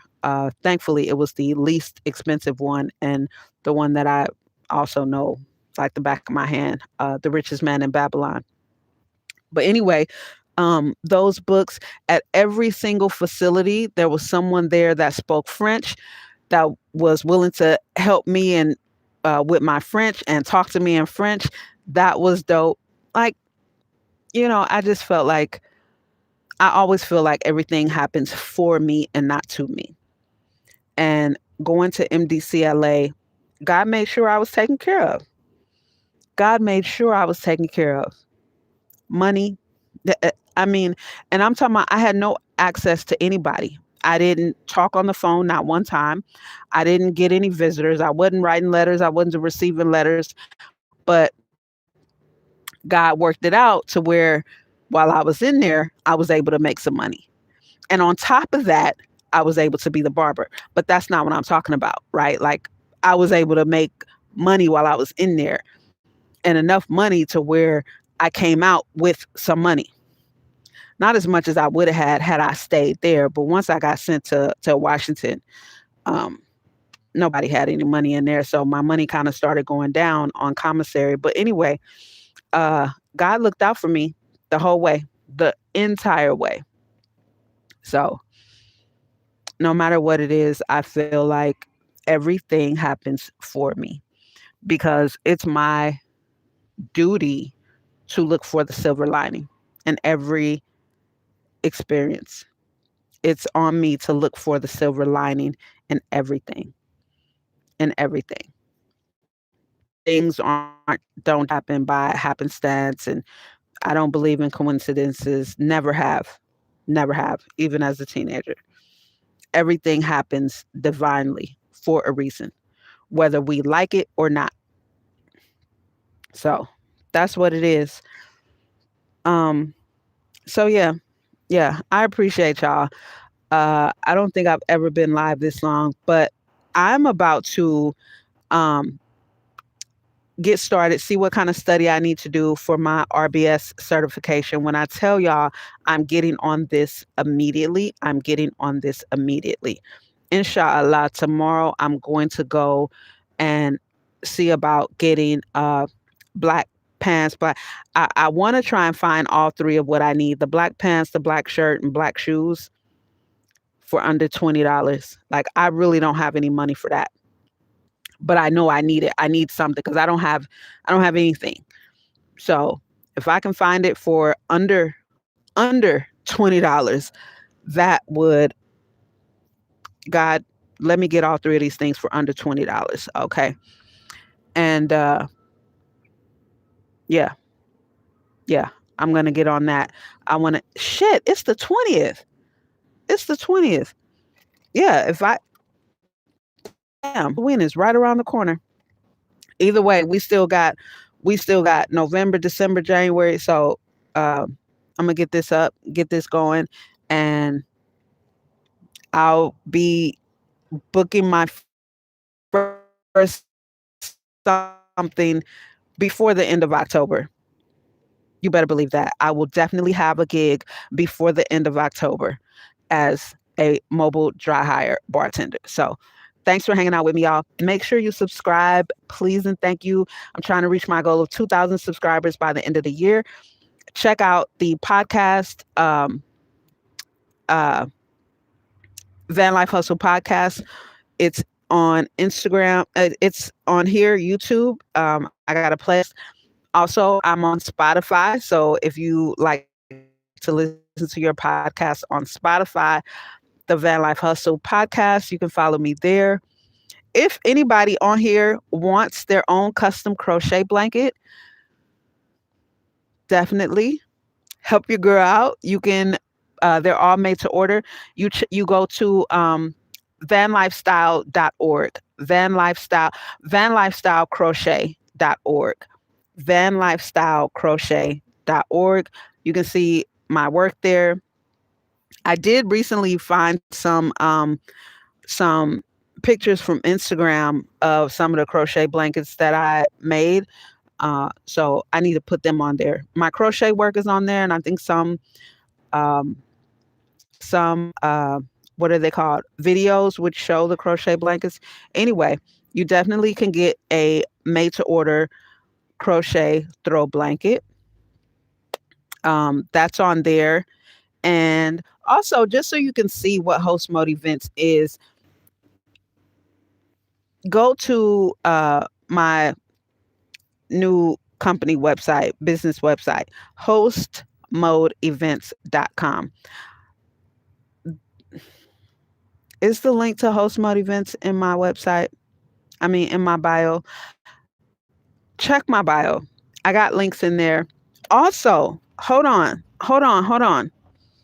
Maybe I can show you because I got to get back in the habit of promoting these. But I have two journals. So this is my journal of enormous ideas. This is for sale on Amazon. Okay, this one is mine. I do have one on hand. Um, so if you want to purchase one immediately, I can send it out to you. So this is mine. And up here, each one says something different. So for example, this one says lofty ideas happening. And we got content. That's interesting.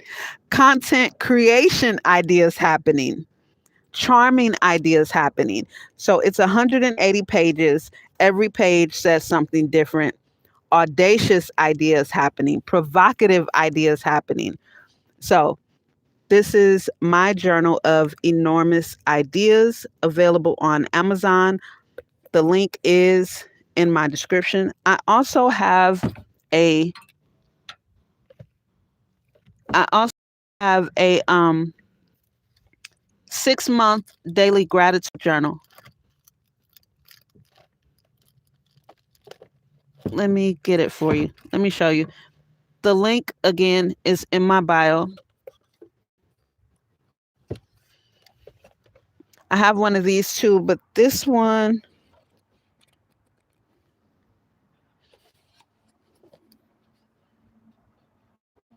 okay. So this one is hard copy, And then the 6-month daily gratitude journal is paperback. So, so on the back it says, it is difficult to know what you do not have when you are focused on all that you have. Begin and end every breath with gratitude. That's what it says on the back. So, this one, the pages look like that. So it has here what I'm grateful today, I'm grateful for, then what I learned today. And then here is just blank space for your random thoughts and your random ideas. And then after every 30 days, there is a reflection page. And the reflection page looks like that. Just for you to think over. This is the and that's the inside cover. Mine is written in. So this is one that I have on hand. But that's the reflection page. So it has the date. Every page has the date on it. And it says, during the last 30 days, I noticed this about myself. So that's right there, right? And then right here, it says, I've gained more appreciation for, and you write whatever that is. And then here it says, in this moment, I am, and today I am grateful for. So this is, there's 6 of these. So after every 30 days, there's this reflection page. And then once you finish the journal, and there's also the last month, there's a page reminder to order your next one because this is a 6-month. It's a 6-month daily gratitude journal. Where is it? Or you can just order 2 to begin with. So at the end of it, you have a growth reward, a growth award, your little certificate. I just thought that was fun. I just thought that would be a fun little addition to add to it. And I did create this myself. And I created it like this because after reviewing, I wanted to see what was out there on Amazon in the gratitude journal space, right? And so after reading some of the reviews and then just my own thought to looking at them, most of them, the majority of them, in my opinion, were just way too prompted. So this is at the beginning of the last month. It just says it's time to reorder. So I just thought they were way too heavily prompted. And even just looking at them, it just gave me anxiety. There's some that, I mean, the pages are so full with whatever the author put to do this and do that and do this and do that. And I was like, damn, is this what I want in a journal? No, no. And some of the reviews also agreed with me and thought that they were way too heavily prompted. It's just lightly prompted. These 2 are both linked in the description of this live as well as on my YouTube page. So you can get yourself one of those. That would be a great, great, great help to your girl. And yeah, so check those out on Amazon. And I think that's it. I think that's it. Vanlifestylecrochet.org if you want to check out my crochet work and possibly order yourself a custom made to order crochet blanket. Hostmodeevents.com just to see what Host Mode Events is about and read about that. And you can also read about our fundraiser that we have going on right now, just so you're up on what I have going on with that. And I think that's it. So next time you guys hear back from me, I will be RBS certified. Okay. And I will be on my way to being a dry hire mobile bartender. Okay. Because your girl got to get some money flowing up in here. So anyway, thank you guys so much for rocking with me this evening. Thank you for cheering me up. Thank you for speaking life into me. Thank you for giving me the information about being able to do community service. Like that was gold right there. That was priceless information. I will act on that immediately. And just thank you for your well wishes, your prayers. Thank you for your humanity and your love. I appreciate y'all so much. So that's it, y'all. Peace.